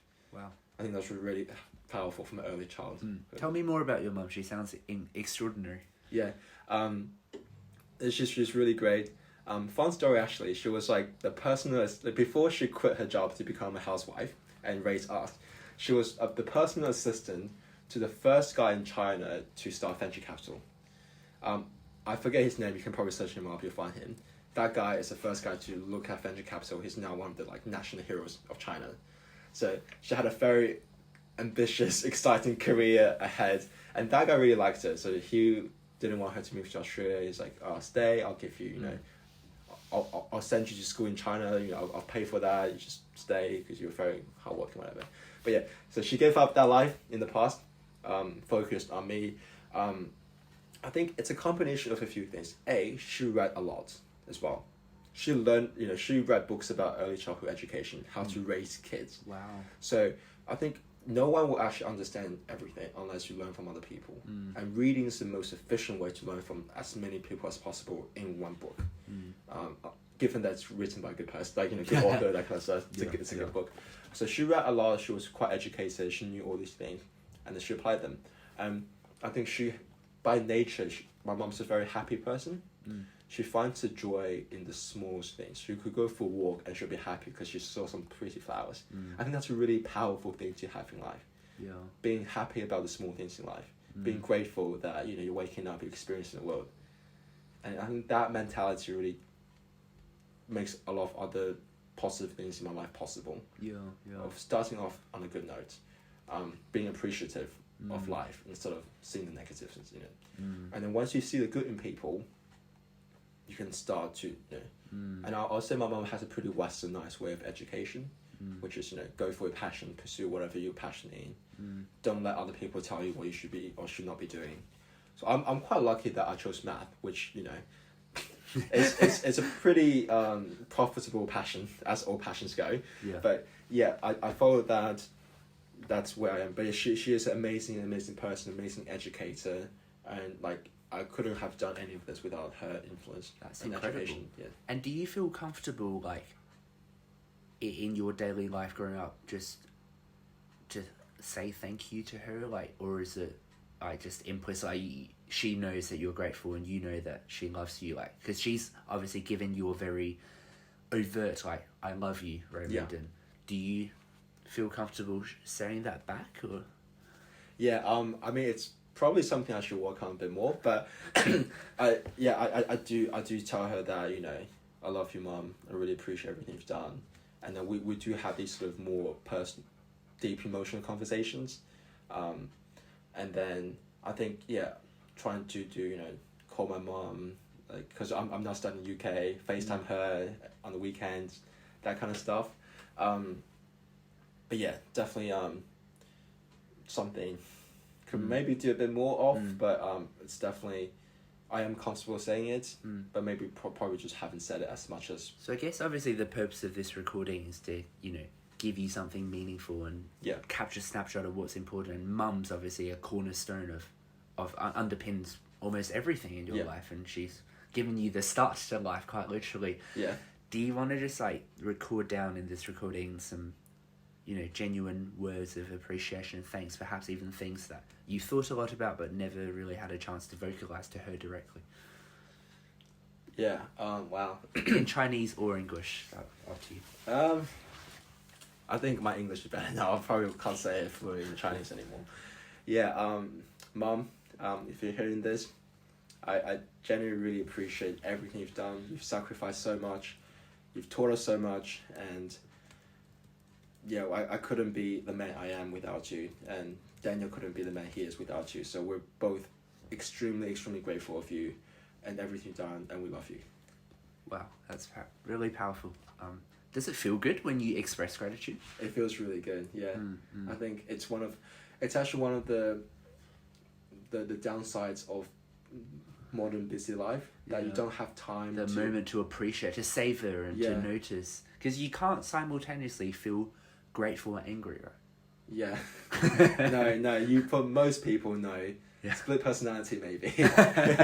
But no, genuinely, because my days are so busy now, I feel like I don't have enough time to spend with my parents, my grandparents, my siblings, and even my friends around me. And it's really a conflict that I'm trying to figure out as we speak now, of how to balance these connections who are so meaningful to me versus my personal agenda of what I want to do with my life. I think that's a question that I haven't figured out. Most people probably, are trying to figure out as they go as well. It's deeply personal, but I definitely would like to spend more time. Especially because now I'm in the UK, I don't see my parents every day when I go back home. Long journey. Yeah, it's a long journey. And the time zone difference. Oh. Yeah. So it's What about dad? Yeah. So my dad's also been really good. So he's an accountant. His clients are based in China, so he sort of flies back and forth quite a bit. So he's a bit more busier in that sense, but he's also been very, very good. My dad's a very academic person. He went to I think he went to Nankai. Wow. To study history, and then he came to Australia and became an accountant. So he's been very, very instrumental for me as well to just learn about hard work, learn about pushing yourself, really doing something you like, but then make sure you really be the best version of yourself possible. And I think that's very, very meaningful as well. And then to really sort of telling me about his experiences and then how the pros and cons. I think one of the reasons of why I'm so passion focused and impact focused is because of him. It's because I remember this one day. So my dad's actually doing a part-time degree in history right now at University of Sydney, because he's now saying, look, accounting is good as a job, but I want to pursue my passion now, which is history for him, history and politics. He's sort of very always telling me that make sure you do something you're passionate about. Make sure that because to be completely frank, I'm in a very fortunate position compared to my parents, and for I guess a lot of people here compared to their parents who are first generation immigrants, because my dad, when he moved here, he needed money to survive. There was no one paying for his college tuitions. He had to get a part-time job. He had to become an accountant because it's a good paying job. He was forced by circumstances to be who he is today. Right? If he had more money, more freedom, he would probably become a historian or journalist or whatever in politics. And then I think it's really important for him to then tell me that, look, we've come, we in Chinese, 我们是过来人, they've been there, done that. They've provided for us now to have this opportunity, and it's really make the most out of it, and then both my parents sacrificed so much for me and my brother,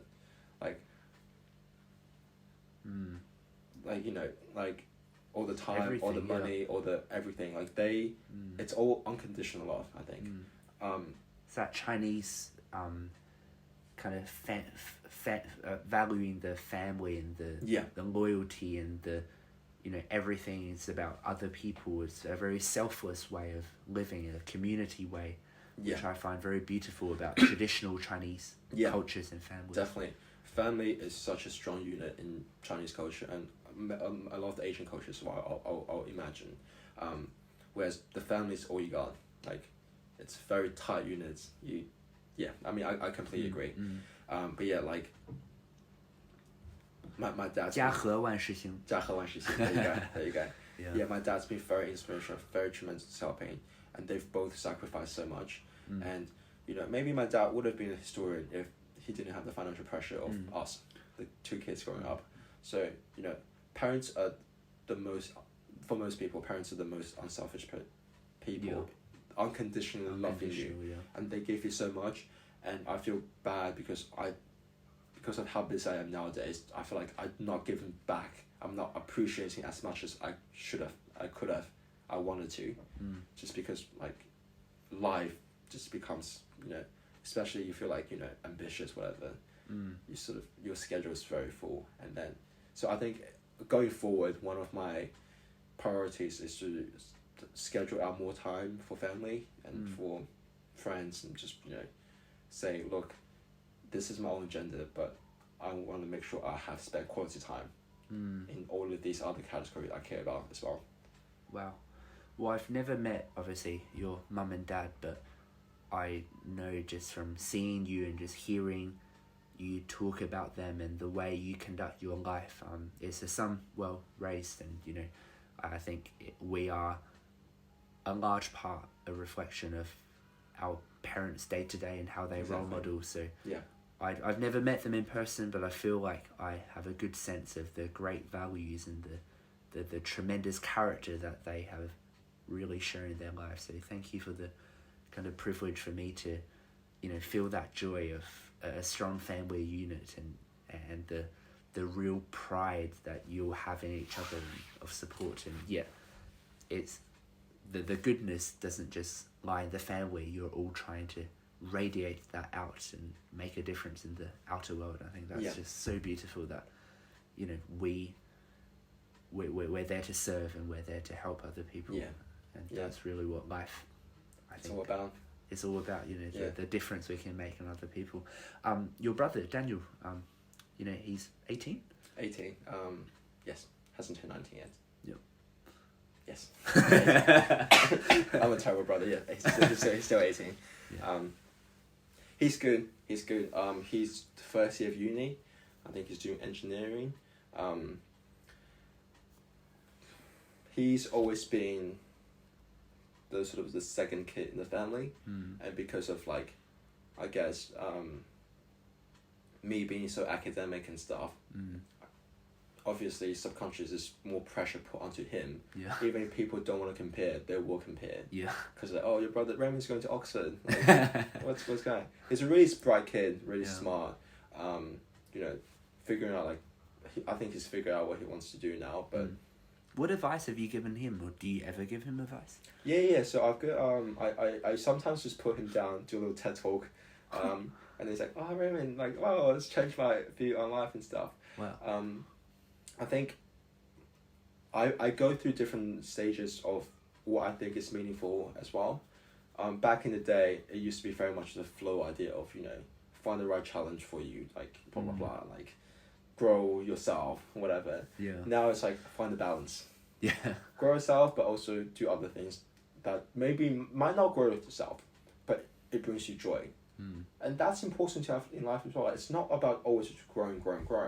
It's about, because, you know, like, one step back, 2 steps forward. Like, it's not always linear. Yeah, it's not linear, but it's also like, make sure you're enjoying your life as much as possible as well, you know, given the circumstances. So all of these values, whenever I go home, I do a little TED talk with Daniel. You know, I tell him what I think. And he listens. He listens. He really enjoys the advice I give him. So I'm quite happy about it as well. Wow. That's rare for brothers who are like 3 years apart. Yeah. we're really good brothers, I think, as far as brothers come. Obviously we fight, we fought, we argued, all that kind of stuff growing up. But now that we're sort of more mature, it's very much like, because of how close we were as kids, we're now very close with each other. And the way I behave next to my brother is genuinely like, no one else can replicate that. Yeah. Because that's literally, for me, 18 years of... He knows so many facets of you that other people just... It's not even like stuff I tell him. It's just like, it's a trust. He's seen, It's a trust. It's the fact that we've grown up together. Yeah. We've seen how we've all evolved. I know everything about like what you like, what you don't like. Just because I'm on the other side of, you know, if you like... So for example, like I really like meat. Daniel likes like more vegetable stuff. Yeah. So then like that's at dinner it's always Daniel gets he gets more of my vegetable. I get some of his like meat. Back in the day. Yeah. Well, he's smarter then. Yeah, definitely. It's gonna come. Yeah, he definitely is smarter. But yeah, I think that brotherly relationship is very valuable for me. And again, it's unfortunate that actually this is very interesting because now that I'm in the UK, I find it very weird to text him, because at home I would just speak to him in person. There's never a need for me to message him online. Yeah. If I text him, it would be like, Mum said dinner's ready, come downstairs. Or, we're leaving in 5 minutes, come downstairs, whatever. It would be very like instructional stuff, just like do this. Otherwise, it feels kind of weird to just text, hey, how you doing? Yeah. Otherwise, I'll just go knock on his door. Yeah. Like, I'm bored. What are you doing? Yeah. I'm studying. So it's really such an intimate, almost like lack of privacy in a way, if that makes sense. Because I feel confident just opening his, I mean not always, but I feel confident just opening his door and be like, hey, like I'm bored, and then feel the confidence to just start a conversation knowing that he will respond to, and not just being the truest of yourself and knowing that he understands you so much. And then it's a different dynamic with the parents, right? Because the parents are people you respect, you love as someone who's more senior than you, whereas your brother is someone who's on the equal level as you. So you can tell them everything, right? You can, and then I think it's truly wonderful. That I think I will probably not be the same if I was the only child as well. Definitely not. Yeah. What were like the most heated argument that you've had with him, like on a non-personal basis, like intellectually or whatever? Like where do you perhaps have the closest like irreconcilable difference in perhaps the way you see the world, perhaps the way you approach things? Like what's the biggest difference that has caused perhaps friction and conflict in a healthy way? Yeah, this is actually healthy way. This is actually a really funny question, because I think me and Daniel, okay, I guess it's not we think in the same way. It's more because I'm the bigger brother, and then because he does look up to me, whatever I say to him, he's more accepting than not, because I think it comes with maturity. Like during our teenage years, we would fight a lot because he would just disagree with me, just based on the basis of I want to be different from Raymond, right? Because I guess from a second child's perspective, that's one of the really big identity things I have to go through, right? Yeah. Because everyone compares you to your bigger brother. Yeah. You want to show them, hey, I'm different. I'm my own person. I'm not Raymond's brother. I'm Daniel. Well, once he gets into Cambridge, then you'll be in his shadow forever. Exactly. No, cut that out. That was really good. That was a really good trap. Oh man, you really got me there.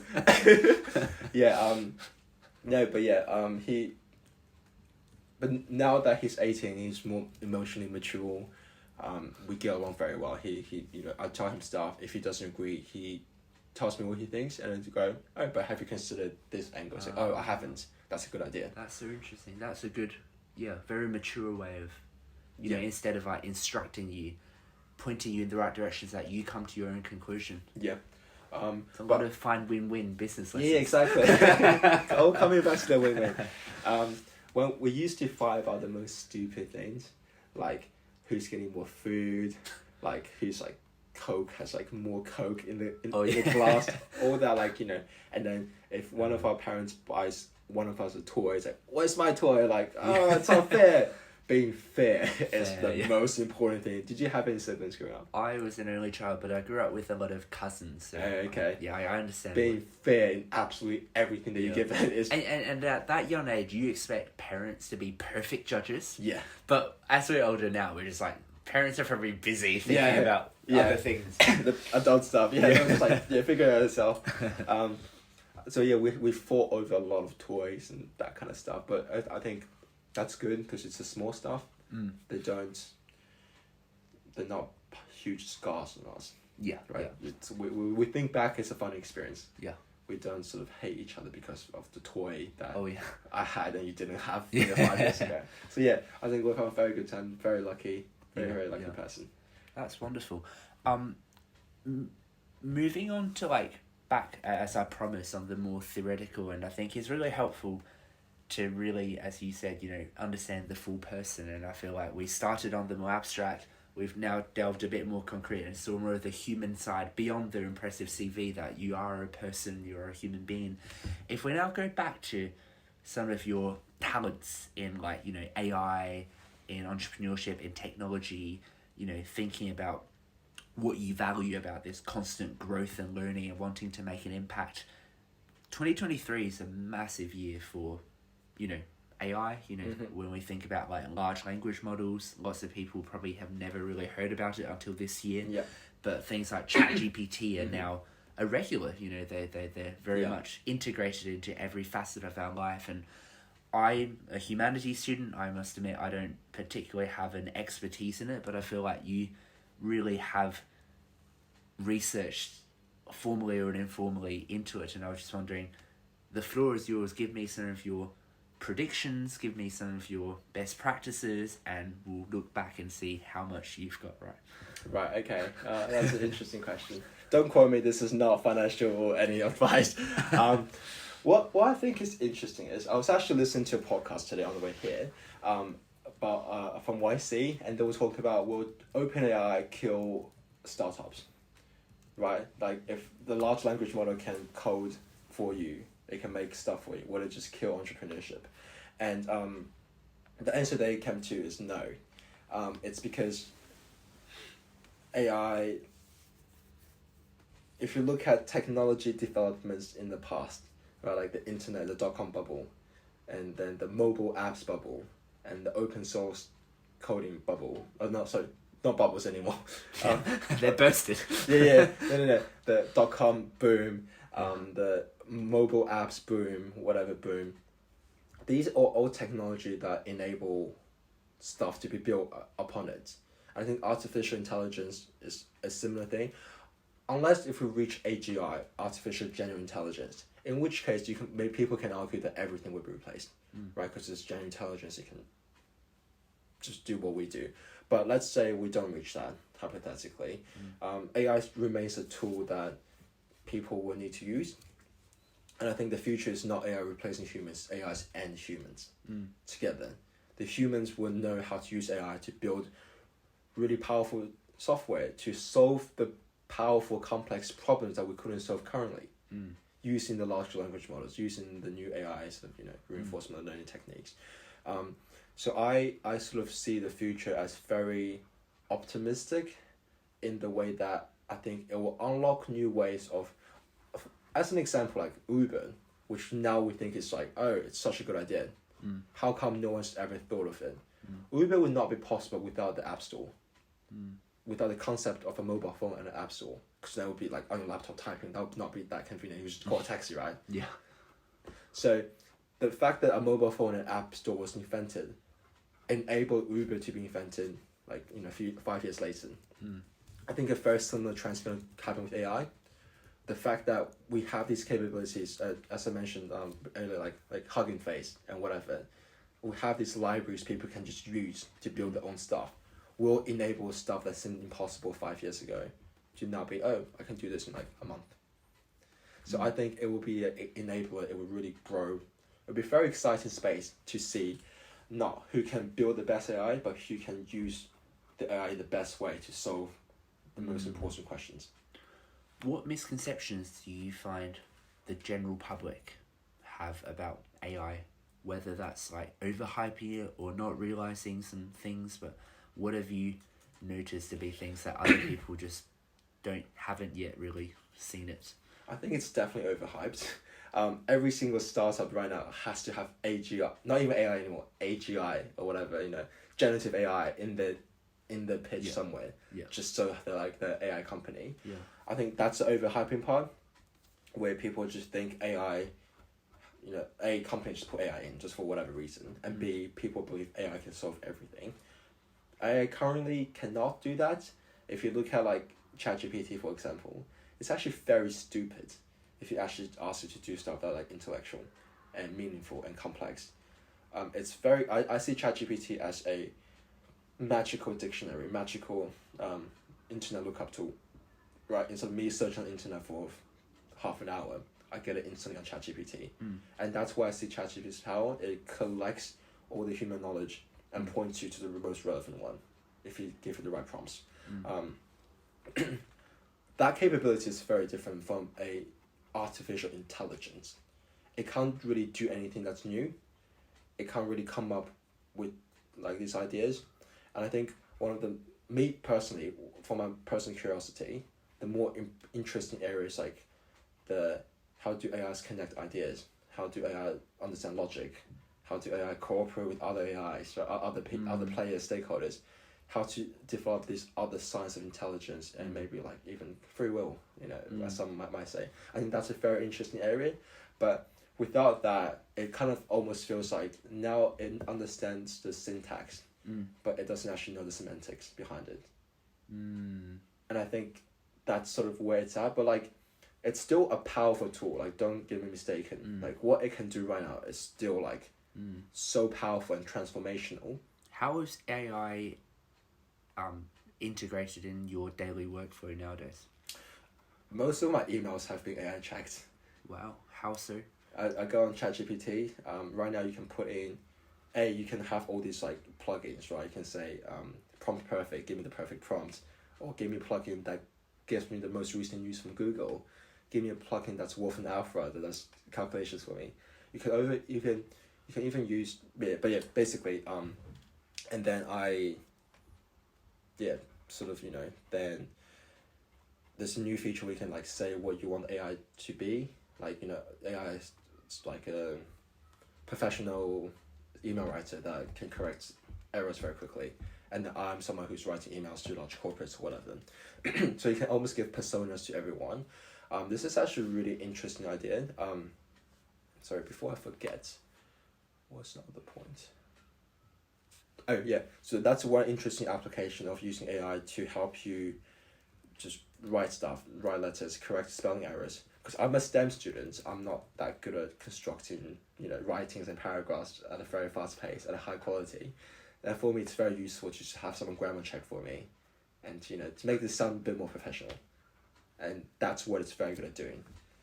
So hypothetically, and maybe this is a very small point, but if it's so easy for you to just say type out a few keywords and then just put it in ChatGPT and get a perfect paragraph out, then you can get away with it now, but you never really build the skills of, writing paragraphs and thinking through grammar and syntax. And you might argue that's not an important skill to have, but what if some core fundamental skills such as basic coding or writing sentences or writing are important skills that will over-rely on AI, and one day, say when you get an internship at one of these big companies, they don't allow you to use ChatGPT during work? I mean, this is actually a very interesting topic. I'm going to say the reason why not first, but then I'll also say why I think that's still an interesting topic. Why not is like, at large companies, do people still write by hand? By hand? Yes. See, that's a very alien concept to you. But 40 years ago, that was what everyone was doing. Being a very fast handwriter, being a type, there's people who just type as a job. Yeah. That's a very relevant skill to get you a really good paying job back in the day. Yeah. Just being able to write quickly and whatever. Nowadays, people don't need to write anymore. Society has, technology has enabled us to do more stuff. So, and for companies, it's cost cutting measure. They're not going to go back to write this by hand and then whatever, they'll just type it. It's a lot faster. So you think eventually we will be able to more properly leverage the AI, while some big corporations might just be a bit slower? Yeah, I mean, everyone is trying to leverage AI world right now. Like at my previous, I can't go into details, but at my last internship, at the London Stock Exchange Group, which is one of the most regulated and has to be one of the safest companies in the world, right? They run the stock exchange, they run all the clearing houses. If something crashes in this system and they go bust, the entire European and world economy will crash. Yeah. So in such like a risk-averse company, they're still really looking to implement AI and these new technologies. So it just goes to show... So does it worry you then? Because if, like, again, I'm not a computer science expert, but from my understanding with these large language model, its response can only be generated based on the inputs that it has had. So sometimes they do give you wrong information, but it sounds very legit. And as a human, especially if you're not critically thinking, you can take that as truth, but it's not necessarily the truth. So if somewhere that holds such core central significance, if it makes one mistake, the whole economy, the whole system crashes, then we humans, like, friction happens, mistakes happen. But on such high stake things where even just one mistake could be so costly, are you worried that the world might one day face are we doomed? Is there a catastrophe coming then? Am I going to listen back in 20 years like, the catastrophe is here? Well, then you won't get a chance to listen to this. Yeah, true. So I can say no. And future species will recover this. Yeah. It's like, David was right. I mean... Because like the Cuban Missile Crisis, for example, like nuclear weapons almost used, right? Like we can't risk a nuclear war, because once a nuclear war starts, it's all done. But history has shown us, such as with the Cuban Missile Crisis, that we were so close. One misunderstanding. Yeah. And if that one other person in the submarine did not have that feeling to reject it, we would have had a nuclear war, and both parties would have thought that is the right thing to do, even though the truth and reality is that it's a mistake. Yeah. To be fair, I'm not an expert on AI and like AI ethics and AI regulation. So I guess I'll give my personal view on it, but don't take it as, the objective truth. I guess currently the way the AI is being implemented are not in the mission critical components. They're more just I think the way, going a bit of tangent, I see blockchain and AI as the two really exciting technologies going into the next 10-20 years. But now I see them as different, very differently implemented. Whereas for a blockchain to be implemented, it basically has to replace the current solution. There's a very big roadblock in that way. Like, if we want to put our financial system on the blockchain, that needs to replace the current financial infrastructure online, which is a huge process, and there's, everything has to work for this to actually be a convincing model, for this to actually work. So that takes it's very difficult for people and countries and companies to implement. Whereas AI is more incremental, right? You can build an AI process some way to give you a bit more insight, to speed up computation to speed up processing time by 10%. Like, the more the incremental improvements, just making stuff more efficient, more automated, more seamless. So there's ways for AI to be implemented without replacing the core. Gradual process. It's a gradual process. It doesn't have to overtake everything at once. I think that's what we're going to do. It's going to slowly sort of creep in from the non-critical, non-confidential, aspects of the job, right? It can just be when you do emails, it will automatically schedule to send at the best time. Maybe not emails. Emails are quite important. Where you're I don't know, schedule meetings automatically at the best time or whatever. It can do with these stuff that if it messes up, it wouldn't be the end of the world. And I think for AI to completely overtake the actual running the stock exchange itself, I don't think that will happen unless I don't think it will happen just because the risk is way too high. Right. And because AI is a black box currently, like no one. And obviously, I think those ethics and those core issues are currently a little bit beyond what we can realistically assess. But on a more pragmatic day-to-day level, you're obviously very technologically competent. You study math and statistics, you've done coding, done projects. Contrast that to me without much technical kind of background. What advice would you give me if I want to not say get ahead and be at the forefront of this, but at least not be completely left behind? Yeah, I think obviously if you have the time and effort, learn how to code, learn Python. I think that's great. But for most people, obviously you do not have the time to do this because everyone's very busy. I think an alternative way to approach this sort of learning thing is to understand how to use AI, like what you can do. Like, for example, you have the large language models, right? And you can find them through like Hugging Face and whatever. If you don't have the time, it'd be interesting to not look into how to build a large language model itself. Maybe like if you have time, read about it, but don't actually need to know how to build that, train it, but then how to use that large language model in what you want to do. So for example, you can have, let's say you want to build a Game of Thrones trivia app, right? That's pretty cool project. So what you can actually do is you can have the Hugging Face large language model, right, in one component. You can download all the script from Game of Thrones, everything. And you say, hey, train my model based on the Hugging Face as a base model, but then train on this script as a secondary layer.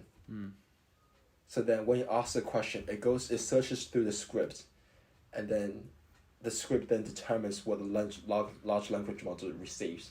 I don't know if this is getting too technical, but then you can have a personal ChatGPT that's Game of Thrones focused. But then you can just plug in different components to make it work. You don't actually need to know how to build the components yourself. So I think that's a more interesting way, and I think that's where AI is heading in the future. It's not really like how to build the best AI. It's about how to use AI in the best way. So doing this project, learning how to use the large language model rather than learning how to build them might be an easier way for people to take that. And how do I learn how to use it?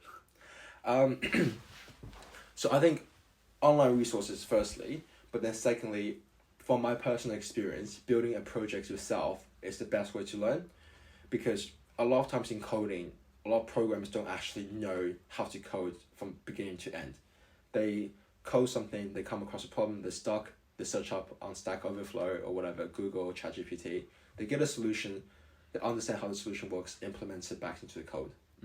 So you learn about this process not by learning the 10-course Python lesson on whatever online resources. You learn it by actually doing a project yourself, about actually getting stuck on some step and having to search up solutions and then figuring that out. So I would recommend people to, obviously you need to learn the basics, right? How does a for loop work? How do you print stuff? How do you do conditionals? But once you know the basic building blocks, trying to do a project yourself. And then once you struggle with your process, you actually understand. What was your very first project? So my very first project was actually a crypto trading strategy. So it's a very simple momentum trading strategy, right? If it goes up, keep buying it. If it goes down, sell it. I did it in a very, very simple, basic way. But that took me like a few weeks to build, like 3 weeks, 4 weeks, because, it took me a long time. I struggled a lot. It was very stressful. It was very like, oh, why is this not working? But because I did that from scratch, I had to learn a lot about, use this library, use this, blah, blah, blah. So yeah, that was my first project. It all took off after that. How old were you? Definitely after 6, because you won't remember. Yeah, after 6. I actually started that project quite late. I was probably like 7. No, I was actually like 18, I think. Oh wow! So I think that was my holiday project. So it's reading the books, learning how to code. Okay. So that's how I spent. So at that point, were you a competent coder? You didn't code before? No. Wow, so you didn't really understand half the technicals that you were just sharing. No. Wow, so it's possible then for to people to just Go for it. So one of my friends during his non-week internship learned how to use large language models. He built his own chatbot. Wow. He didn't really know how to code beforehand. So he could do, he was doing it as a 9 to 5, right? That was his projects. And he had the pressure to finish because his performance marked on it. But if you put your heart to it, I've known from example that you can do it in 9 weeks. Wow. So it just goes to show that it's not that difficult. You just need to have a project. Ideally, a hard deadline so you can finish it. But someone to push you. A deadline of 4,000 weeks. Yeah, definitely. Maybe like 3,000, depending on how stressful the project is.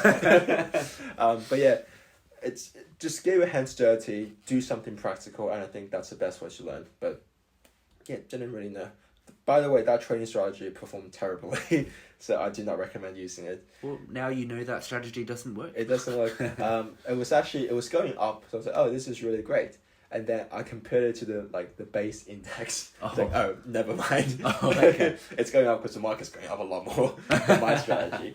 So yeah, but yeah, it's not as difficult as many people think to get started. Right. But you just have to find the I right think it's way. much like, speaking to people where people just, it's actually, once you do it, it Exactly. becomes fine, but it's that initial hurdle of getting over that Exactly. uncomfortable uncertainty. Exactly. Yeah. It's always about that first step to take that. That is the most important part of. And that might be what your friend, your really intelligent math friend is saying about God, taking that first leap of faith. A leap of faith. Maybe. David's trying to make me confirm it tonight. So, I guess we haven't even talked at all about basketball, music, and other stuff. But I'm assuming you're grade 8 basketball, grade 8 music, grade 8 piano or diploma piano. CMA's piano. Sorry. CMA's. So in between grade 8 and diploma. Oh, okay. Basically, that was quite fun. I really enjoy it. It's more an emotional reset for me. I love it how that level of piano for you is a little foot side note. It's not even significant. I haven't played in ages now, so I'm not at that level anymore. It was back in the day. Back in the day. Yeah, I really enjoy it. I'm actually tone deaf. So I can't see. So the piano is the only instrument that I can actually play because it doesn't require me to, pitch and stuff like that. I cannot play the violin. I would not be able to. I can't understand. I can understand when I'm pressing a key and it sounds incorrect because I've pressed the key so many times. Oh. But I can't locate. You can't really, I guess. Yeah, okay, sorry, go on. I'm not a complete tone deaf, I'm halfway tone deaf. Okay. So I can hear the differences. Yeah. I know where they are relatively to each other. But if you want me to find it absolutely, I've pressed a C, that's a C, I cannot. You don't know that's a C? I don't know that's a C. Wow. I know that's too high than the next key you're pressing. Wow. Which is the E. I know that's too high than E, but I don't know where it's on the keyboard. That's so interesting. Yeah. So I overcame adversity in piano as well. See, I could hear exactly what that key is, but my mind doesn't ever tell me that is I don't think in terms of quantity. I just know, that's a C and that's an F. Really? But I don't really think, that's 4 above. Oh, interesting. But I know exactly what the keys are. I think it's different ways of adapting to because I can't understand the keys itself. The only way for me to have some progress is to understand the positioning of each other. I think it's more natural to understand the keys itself. And do you feel like that's a metaphor perhaps for when one door shuts, another door opens, that kind of, people who are blind have, great hearing and, we always have to compensate, and each of us, because we all got our natural deficiencies, we then have to compensate in other ways, and therefore but by having different deficiencies, we also have unique strength. Is that how you kind of see the win-win side of things, where we all have our own kind of unique things that, definitely, that in theory, under the right conditions, we can all win and thrive? Is that? I definitely agree 100%. We all have our pros and cons. We all have stuff, Because I just feel like a lot of our values and lots of our thought process, or a lot of our thoughts align, but I think it's very clear that we see the world in quite distinct ways. I feel like you see it in more of a structure, logic, quantitative stuff, whereas I feel like I'm more abstract in a sense and more feely and emotional, perhaps. That's really interesting. On your personality test, are you're so I'm ENTP, I think. I'm ENFJ. FJ. I think one of them's the feeling versus logic. Yeah, we're definitely different skills for that one. Yeah. Yeah. Which is fascinating. Yeah, it's really cool, but the core values align. I think that's what's important to make good friends, good co-founders. Yeah. You want people that think in different ways so that it challenges you, but fundamentally you want to share similar values. So I think we share very similar values fundamentally, and then so the conversation's driven in the same direction, and we agree about what's actually important. So I think that's really important as well. Well, this is all in the recording that we will one day have our unicorn startup. Yeah, definitely. You heard it first here, folks. You're on the technical, I'm on the sales. Yeah. Yeah. I guess in the context of, again, giving you a legacy-worthy interview, snapshot of where you are now, we've touched on a range of different things, which is pretty cool, really fascinating and interesting. But hopefully, we listen back in decades' time and just see how much we have all changed and whether your lists have had to completely adapt. We will have to see, but is there anything else that you want to keep in this recording, or else I've got a round of rapid-fire questions and like a couple to wrap up. Keep things, I guess. I guess like just to myself in 20 years, do let me know, because I think I'm quite an idealistic person. Do let me know if that's how the world actually is. Like, am I being too naive now, or is this the right amount of risk to take in life? It'd be interesting to learn about that. That's awesome. Yeah. What is the nicknames that you've been given? Oh. This one's very random. Someone at my high school started calling me Thick Daddy. for no reason. I've also gotten sunshine ray, like lovely, the sunshine ray. Because you're from Australia. I know. Or because you're bubbly. Yeah, just people just think I'm really nice. really friendly with everyone. It's like a ray of sunshine. Oh wow! But I like that. I was ray of sunshine. I got Ray-Bans quite a bit as well. I think that's because I'm from Australia. Wow, Ray of Sunshine is really cool. Yeah. Everybody loves Raymond. Everybody loves Raymond is one of them as well. You know the year 12 jersey that we've all had? Mine said everybody loves ... Oh, and then it's Raymond when that's so cool. think about it. I guess your nickname is actually your personal branding. Because it's what people decide to remember you by instead of your actual name.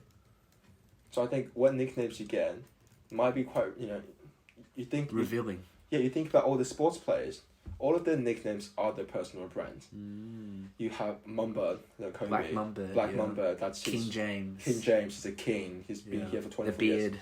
Yeah, the beard. Chef Curry, because he's so skilled with his ball. Yeah.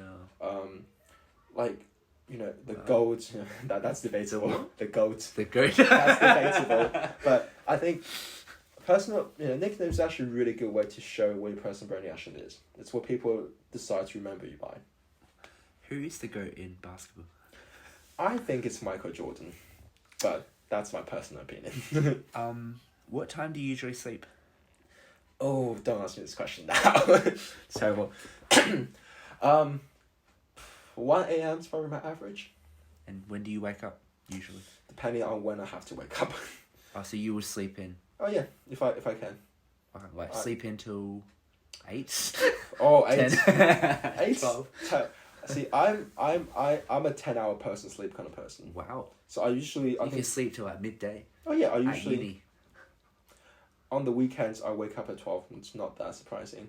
Wow. I'm usually sleep deprived because I need 10 hours every day. I don't usually get 10 hours every day. So on the weekends, I just catch up as much. Are you sure you want to do investment banking? Yeah, no, I would die. I'm not the best at math, but I'm quite sure hours in a day add up to 24, and if you're already working 15 hours, then... Is that possible? You found some time traveling. There's negative numbers and imaginary numbers. I sleep in the imaginary hours. I convince myself in my head I slept. It's the imaginary hours. But yes, sleep deprived. Also, Okay. Is your bed made at the moment? So are you organised person? Definitely not. Okay. That's again really conflicting. Where for someone who is so logical and process driven, and I would have thought everything in your life would be completely in order, in pattern. It's very interesting. I'm actually a Virgo as well, star sign, and a Virgo's trait is they're very organised. They're very neat. They're neat freaks almost. They need to be very I'm like that in certain ways. Because you get your personal brand to me, my couple in person impression is very, very organised, ambitious, put together, very all round, the full package of the technical and the people side, and every step I feel like you just boom, boom, boom, boom, boom. Yeah. I think it comes down to if I think it's important or not. For me, bed's not important. Well, I sleep in it the same night. If I make it, it gets messy again. It's a perpetual. If I have people coming over, I'll make it. Oh, okay. But if it's for myself, I'm just I'm gonna mess it up anyway tonight, so might as well.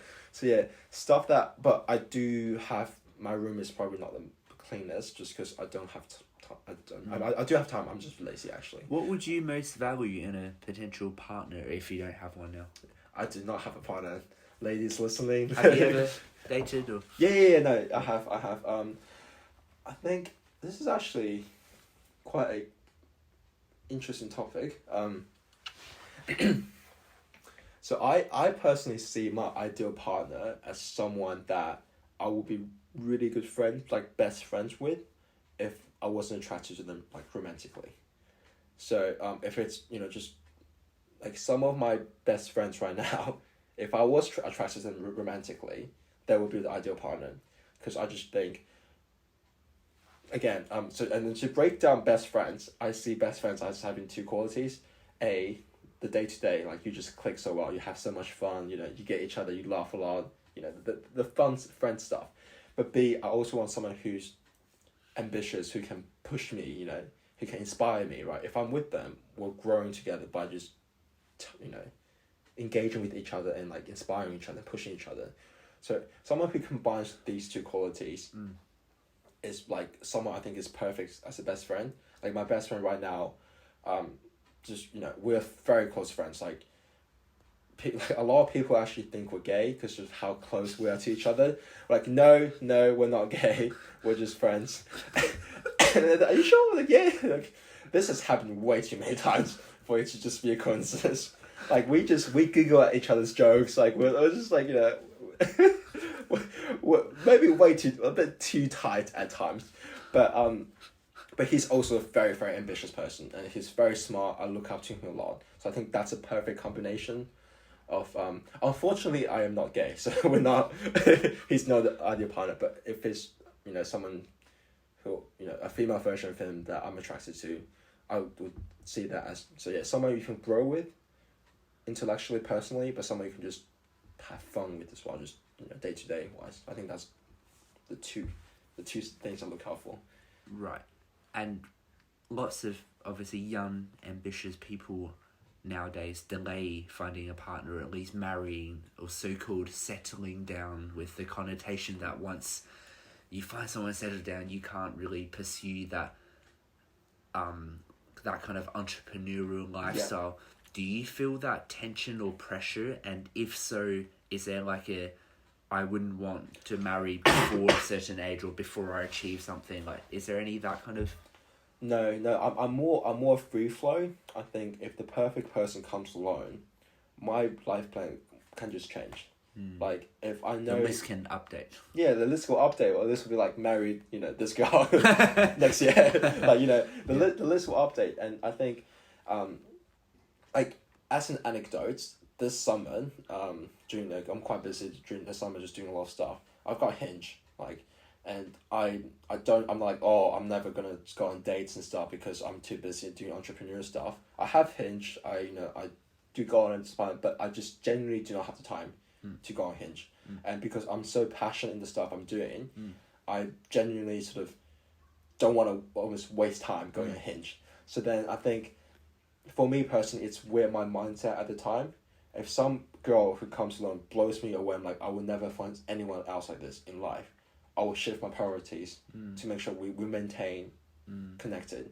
Okay. But if it's at a time where it's like, the stuff I'm doing personally is so interesting and I just don't want to go on Hinge dates instead of doing this, then I just, I wouldn't have a rule to say no girlfriends before like 25, no marrying before 35. It's more just what I think just is when more it important. comes. Yeah. And do you believe that you have will have a soulmate, or? I actually don't believe in soulmate. I think you have like, again, this is me being a crude mathematician, very logical, statistical, quantitative.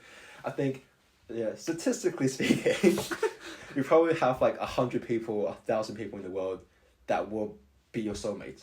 That would complement each other quite well. Or whatever you define soulmates to be, like some people don't want to be complementing each other. Some people don't want to match, some people want to be opposite, some people want to be similar. Yeah. But whatever the definition, there will be that group of people that match it. And then it just becomes, can you find that group of people that you've matched it with? Which is why I think, quote me on this, if someone builds a Tinder, but that Tinder can find people love, like it's not the superficial Tinder nowadays, but that Tinder genuinely can, like, using AGI or whatever, find a way to find people who will be soulmates. That app will have the most social impact ever, I think. Think about it, right? For peoples, it will find the person who will be right. I mean, this goes into the free will, like, how do I, like, maybe it's not... Also, there's just so many other variables that... Yeah, so it's pretty much impossible. But I'm saying if someone somehow makes it to, like, 95% accurate, imagine a Hinge or a Tinder where every day you go on, there's a 95% chance, or like a 90% chance they're a soulmate. Yeah. Like, and then you go on 10 dates, one of them, so I sort of, that's how I see it. Which really is the fascinating thing about the business model of these current dating app, which is, it's in their incentive for you to keep not finding that person to settle down, because once you find that person, then you're not going to pay for the subscription and they're not going to be able to charge the ad revenue. But so the very achievement of what they claim to do best and they devote all their energy on would destroy their business. Yeah. And that's a conflict of interest, really. But so definitely. I mean, Hinge's motto right now is like, it's a dating app you want to delete, right? The dating app to be deleted, whatever. Yeah. Because it's not like, if you find a date on here and then you marry, like hypothetically, you marry and then you have to pay them. Obviously that's not possible. It's not feasible. Refer to that commission. Yeah, no, that's not possible. That's definitely a very good point. I mean, ideally it would be a passion project. It would be some guy, maybe this even becomes some researcher, right? Yeah. Because I'm passionate about. These are the traits that. Yeah, I'm passionate about human psychology. Like, how do people fall in love? I mean, falling in love is probably like a pretty big research area, right? Yeah. How do people get that emotional in sociology or whatever? Yeah. And then maybe everything's centered on love, right? Everything's centered on love, exactly. So maybe there's a professor or some research groups like, we're very interested in the human nature, like love, relationship, whatever. But also we're also data scientists. We're also machine learning engineers. Yeah. Why don't we try to build a model to help us understand it better? And I guess they do, like, I mean, I'm not on like dating apps, but I'm quite sure dating apps do have we will use algorithms. But again, as you said, everyone tags AI nowadays. Yeah. And it's just like, what is... I mean, the algorithm's quite good, but I think it's not about the algorithm, it's about a deeper... connection. No one understands how we fall in love. Yeah, and it just happens. Yeah, it's the same about using AI in financial markets right now. No one understands what actually drives financial markets. Yeah. So it's very difficult to train AIs because we can't tell them what are the important stuff. Yeah. So that's why AI in financial market, trading and stuff is not that prevalent right now. Yeah. Same for dating apps. Like, no one actually understands the core principles behind it. Yeah. So it's almost impossible to have a good AI because artificial intelligence, machine learning only learns on what you give it. Yeah. It doesn't understand what the financial market is. It doesn't understand what love is. It doesn't understand anything. So unless we crack the code, it can't really be done. Is there a code to crack it? Well, that goes into another very deep question. So I'm personally, as of today, 31st of August, a compatibilist. So I sort of think that free will is the same as like determinism, that it's just so complex that we don't understand what the mechanisms to make us do what we want. So if you think about it in that way, then hypothetically, if free will is not a separate entity, if free will is just built into our brain as a mechanism, decision making is just built into our brain as a mechanism for us to function. Now hypothetically, if we really understand the principles behind it, we can figure out what love is. That releases chemical because of these values he had as a kid, whatever. But if you argue that free will is a very separate entity of, consciousness, and free will is can't be explained by science, then it becomes impossible to understand what actually drives it. Because then it's a mystery. It's the mind, it's the spirits, so yeah, I mean, it will take a goddamn long time. I mean, if AGI gets invented, I think then that's done. That's done. But, so I mean, that's why I'm very interested in AI. I want the dating apps to be perfect. I need this, man. I need this. But yeah, I think exciting futures ahead. Because I'm quite interested in just the human brain, mind, consciousness, all that kind of stuff as well. Very interesting time to be alive, to see this progress. Now is always the best time to be alive. Now is always the best time to be alive. I guess second to last question then, kind of building on this kind of anticipation for a hopeful future and where you see, what are just list out, I'll give you a minute or two or however long you need, just spit out all the big questions or any questions that you're still thinking and exploring, whether or not you have a full solution or you maybe have partial thoughts on, just boom, what are you thinking at the moment? What questions are you trying to answer? Right. It's about me personally or just the world? Any. Any. I guess, oh man, do I go into a big company or join a startup? When do I make the switch to join a startup? When am I ready to, be a good founder and CEO? What else am I thinking about? Will AI take over us and kill everyone? Interested in blockchain, what regulation it will be in 5 years, how the landscape will look like. Will we finally find a useful application for blockchain that will transform the world? AI, really interesting to see what new areas of more human side of things, can AI replace that? So one of my passions is the education to job gap. And I think, I'm struggling with it right now from an Oxford level. I can imagine how much of a struggle it will be for people maybe with less privileged backgrounds and less access to resources and connections, that kind of stuff. So I mean, it's a very big problem everyone as a kid faces, right? And to tackle this problem, I've thought about, can AI help solve this? But then it's such a complex human interlinked problem, social problem, that it's interesting to see if AI will have the potential to solve these kind of problems in the future. And matchmaking is another one of these really complicated problem. What else? Hopefully Australia wins the Olympics in basketball. Do you want Ben Simmons to play? For them to win? No. that man will not be good. Ben Simmons hits the game-winning three-pointer. Oh no, that's I will believe in soulmates if that happens. What else? Am I gonna fail my third year? No. We hope not. We hope not. Will I find a girlfriend in Oxford? Or is it gonna be later in my life? I don't know. we'll see whether that Super Tinder gets We'll invented. We'll see Super Tinder gets ready. I guess I'm just like mostly just about my. Personally, it's just like what path I want to take after I graduate, and how much I want to push myself. Because you mentioned before, like, the work-life balance, is it worth it? Some, like... What balance? Work-life... Work-sleep balance. How many hours do I sleep? How can I stay? So, it's... I think it's quite important for me to figure out how much I actually want to push myself. Because, like, maybe I'll have a very good life, a fulfilled life, without pushing myself that 110%. Or maybe I need to push myself 110% to then feel fulfilled. So these are the questions I think I have for myself in the future.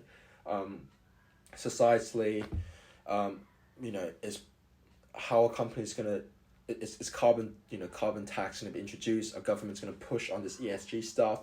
How will companies respond? Sort of, because right now sort of ESG stuff is quite like, either a passion project for or whatever. The CEO of the company is quite into ESG. This fund's focus on ESG because it's good, but there's no systematic push to solve this global crisis. The Great Barrier Reef has died essentially.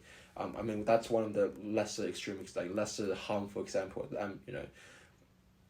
The world's sort of not in a very good place, and unless all the governments sort of have, I think that one of the only ways for governments to regulate this, have a carbon tax, have a means for companies to actually care about this, because otherwise it stands in the way of profit a little bit too much for them to meaningfully change. So I hope the ESG stuff gets sorted out, and hopefully it'll be a better place to live and that kind of stuff. Wonderful. Well, the final question then, I guess, with all the things that you have discussed today, but also all the things that have happened in your life thus far, 2 days before your birthday, and I will make sure to release this episode on your birthday so that it comes out as a meaningful birthday gift. That would be really good. Yeah. That would be the best birthday gift actually ever. But I guess when you think about, who you are as a person, being born in Sydney, not having too much early memories, but I'm sure exciting things have happened. Yeah. But then, going back to China because of your parents wanting you to not give up on that culture and to immerse yourself in that experience in a usual local Chinese school, really developing your fundamentals on Chinese, on math, and eventually, coming back to Sydney and feeling that cultural gap that you now have, where that imbalance of actually now I'm now behind on English, I don't speak in the same accent, and some kids make fun of you, and you just face the choice of whether run away from school and just hide from home, or actually go out and immerse yourself and just deal with the uncomfortableness and to grow from it. And clearly you've taken the latter path, which seems to be the mindset that you have always tackled life with, is to face the challenges head on. In school, just thinking about, making the second team and doing very well on piano, even though you were partial tone deaf, but still accomplishing such a high level. For you to not really think that big at school, but to just get along, have the chats with your brother and occasionally give him the mini TED Talks and have him listen, and eventually that relationship maturing into more of a questioning each other and helping each other find the path and complementing each other in that way. Thinking about the tremendous influence that your parents have had, not least with your father, for example, studying history and coming over to Australia and having to do accountancy more out of, financial and practical reasons, which is, totally fair enough. For him to have worked so hard to build the foundations so that you and Dan and your family can live the life, and for you to have the opportunities that you have continued to enjoy, actually, which is such a privilege. And for him to now go back to his passion of history, and for him to encourage you to also find your passion as well, and to afford you that opportunity in that room. For your mother, to really give up on a really solid and promising career in China, helping out that, national treasure who's now, one of the first, if not the first person to do VC so well. For her to be recognised by him for being hardworking, for being good to work with, for her to move to Australia so that she could offer a better life for her children, for her to read and to have that intellectual thirst and to learn, and to educate you and to role model that sense of active love where you always felt like your sense of self and identity is not tied with your academic results, with perceptions from other people, but she reminds you that she loves you and that she cares about you, and she teaches you about all these happiness things and those lessons that now when you read religious texts and academic things that you start to trace back to your mother's very wise words that perhaps you should have taken a bit earlier. But for you to now, as you get older, moving country, realizing that how precious that family unit really is and how we all need to make that conscious effort to really spend quality time with them, and that these big questions about how we want to balance our life is so important, for you to finish high school, for you to have that kind of period to then explore passion projects such as taking on coding, such as reading all these self-help books starting from Flow. We didn't even talk about your 7 months studying medicine, which is insane. For you to have that transition period and to come to Oxford, which would be another massive cultural difference without the sun, saying goodbye. a ray of sunshine, missing the sun. I'm just a ray. Now you're just a ray. And to come to Oxford and to realise that, actually, there are Spring Week applications, there are these internship applications, and for you to have that change of perspective that actually, yes, it is right that we want to make a difference and to serve, and innovation is one key way to do so, but that doesn't mean that we should necessarily look down on more traditional corporate jobs for not so-called having an impact, and sometimes it might be more of a progression and stage-like thing where you go into a corporation and you meet the people, gain the network, you learn the skills and see how the world operates and develop that experience before you actually get to be able to actually make a difference of starting big and then going small and small, and that's kind of how you conceptualize it at the moment. And for you to try out for basketball and to set up the VC network and to have those connections and to have that internship and really revolutionizing the company culture with your coffee chats. Not the intern culture. The intern culture with all the coffee chats and role modeling that sense of just learning and perseverance and just interaction and trying to find win-win, and as you continue to kind of make a difference both technically and on a human level, and to think about AI and how to leverage it and having all these plugins. With all of those things in mind, if you were to summarize, what's one message, quote, or saying you wish every educator, every teacher, every executive would promote and every child would internalize? Like your message, your final word for now, 2 days before your birthday. Wow.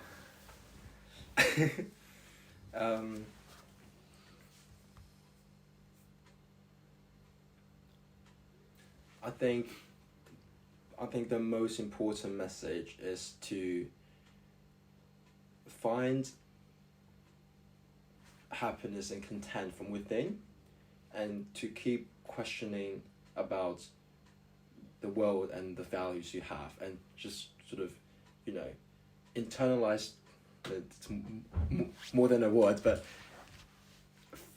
find what makes you like understand yourself deeply, and then continue to ask questions about that understanding of yourself, and don't get comfortable with the way you currently think, and just be proactive but be reflective as well. I think those are the two most important. Proactive and reflective. I would summarize it as those two. That's really cool. And I just want to thank you, I guess, for your honesty, for sharing all these best practices, and just for the sense of just ambition that you have for goodness, for great causes, and just how you're never settled and how much you appreciate other people's help and support and community, and especially your parents, who are just absolutely incredible, and I'm sure they're incredibly proud of you. And I just want to thank you, I guess, for the good chats that we had that day for the Oxbridge AI competition. It was a brief one, but it definitely made a great impression on me, and that's why I thought it would have been lovely to have had this personal catch up. And we met at 5 p.m. and it's actually now 11 p.m. Wow. So we've basically been together for 6 straight hours, and for you to agree on this podcast episode on the fly. And I hope you take this invitation for the podcast as a genuine acknowledgement on my behalf of just how impressed I have been by just your overall sense of proactiveness and self-reflection. And I had such a bad day with my broken nose and everything, and things have felt quite wobbly and low, but I feel quite rejuvenated, and I feel like this day actually could be a massive turning point in terms of how I devote my time and how I see the world. So actually quite significant, so thank you so much, and I hope you've enjoyed the experience. Thank you so much, David, for this interview. Again, as I said at the start, this is one of my life's goal to be on this podcast. So on my eulogy, I can tick off one of the lines now. But this is you're such a great person. You are like, I guess a conversation can't flow if it's one directional. You're really asking me the questions that really are thought provoking and really sort of, it shows that you actually are such a deep and like cool person as well. I guess I'm a STEM person. I'm not as gifted with my words, but you know what I mean. Like it was been such a pleasure speaking to you. As you said, time just flies. It's 6 hours. I didn't even notice. It's so insightful, and I've reflected a lot as well. I've learned a lot from you as well. So thank you so much for this opportunity. Thank you so much. It's a fantastic podcast, fantastic initiative, and it's really great. Keen for the next one. Yeah.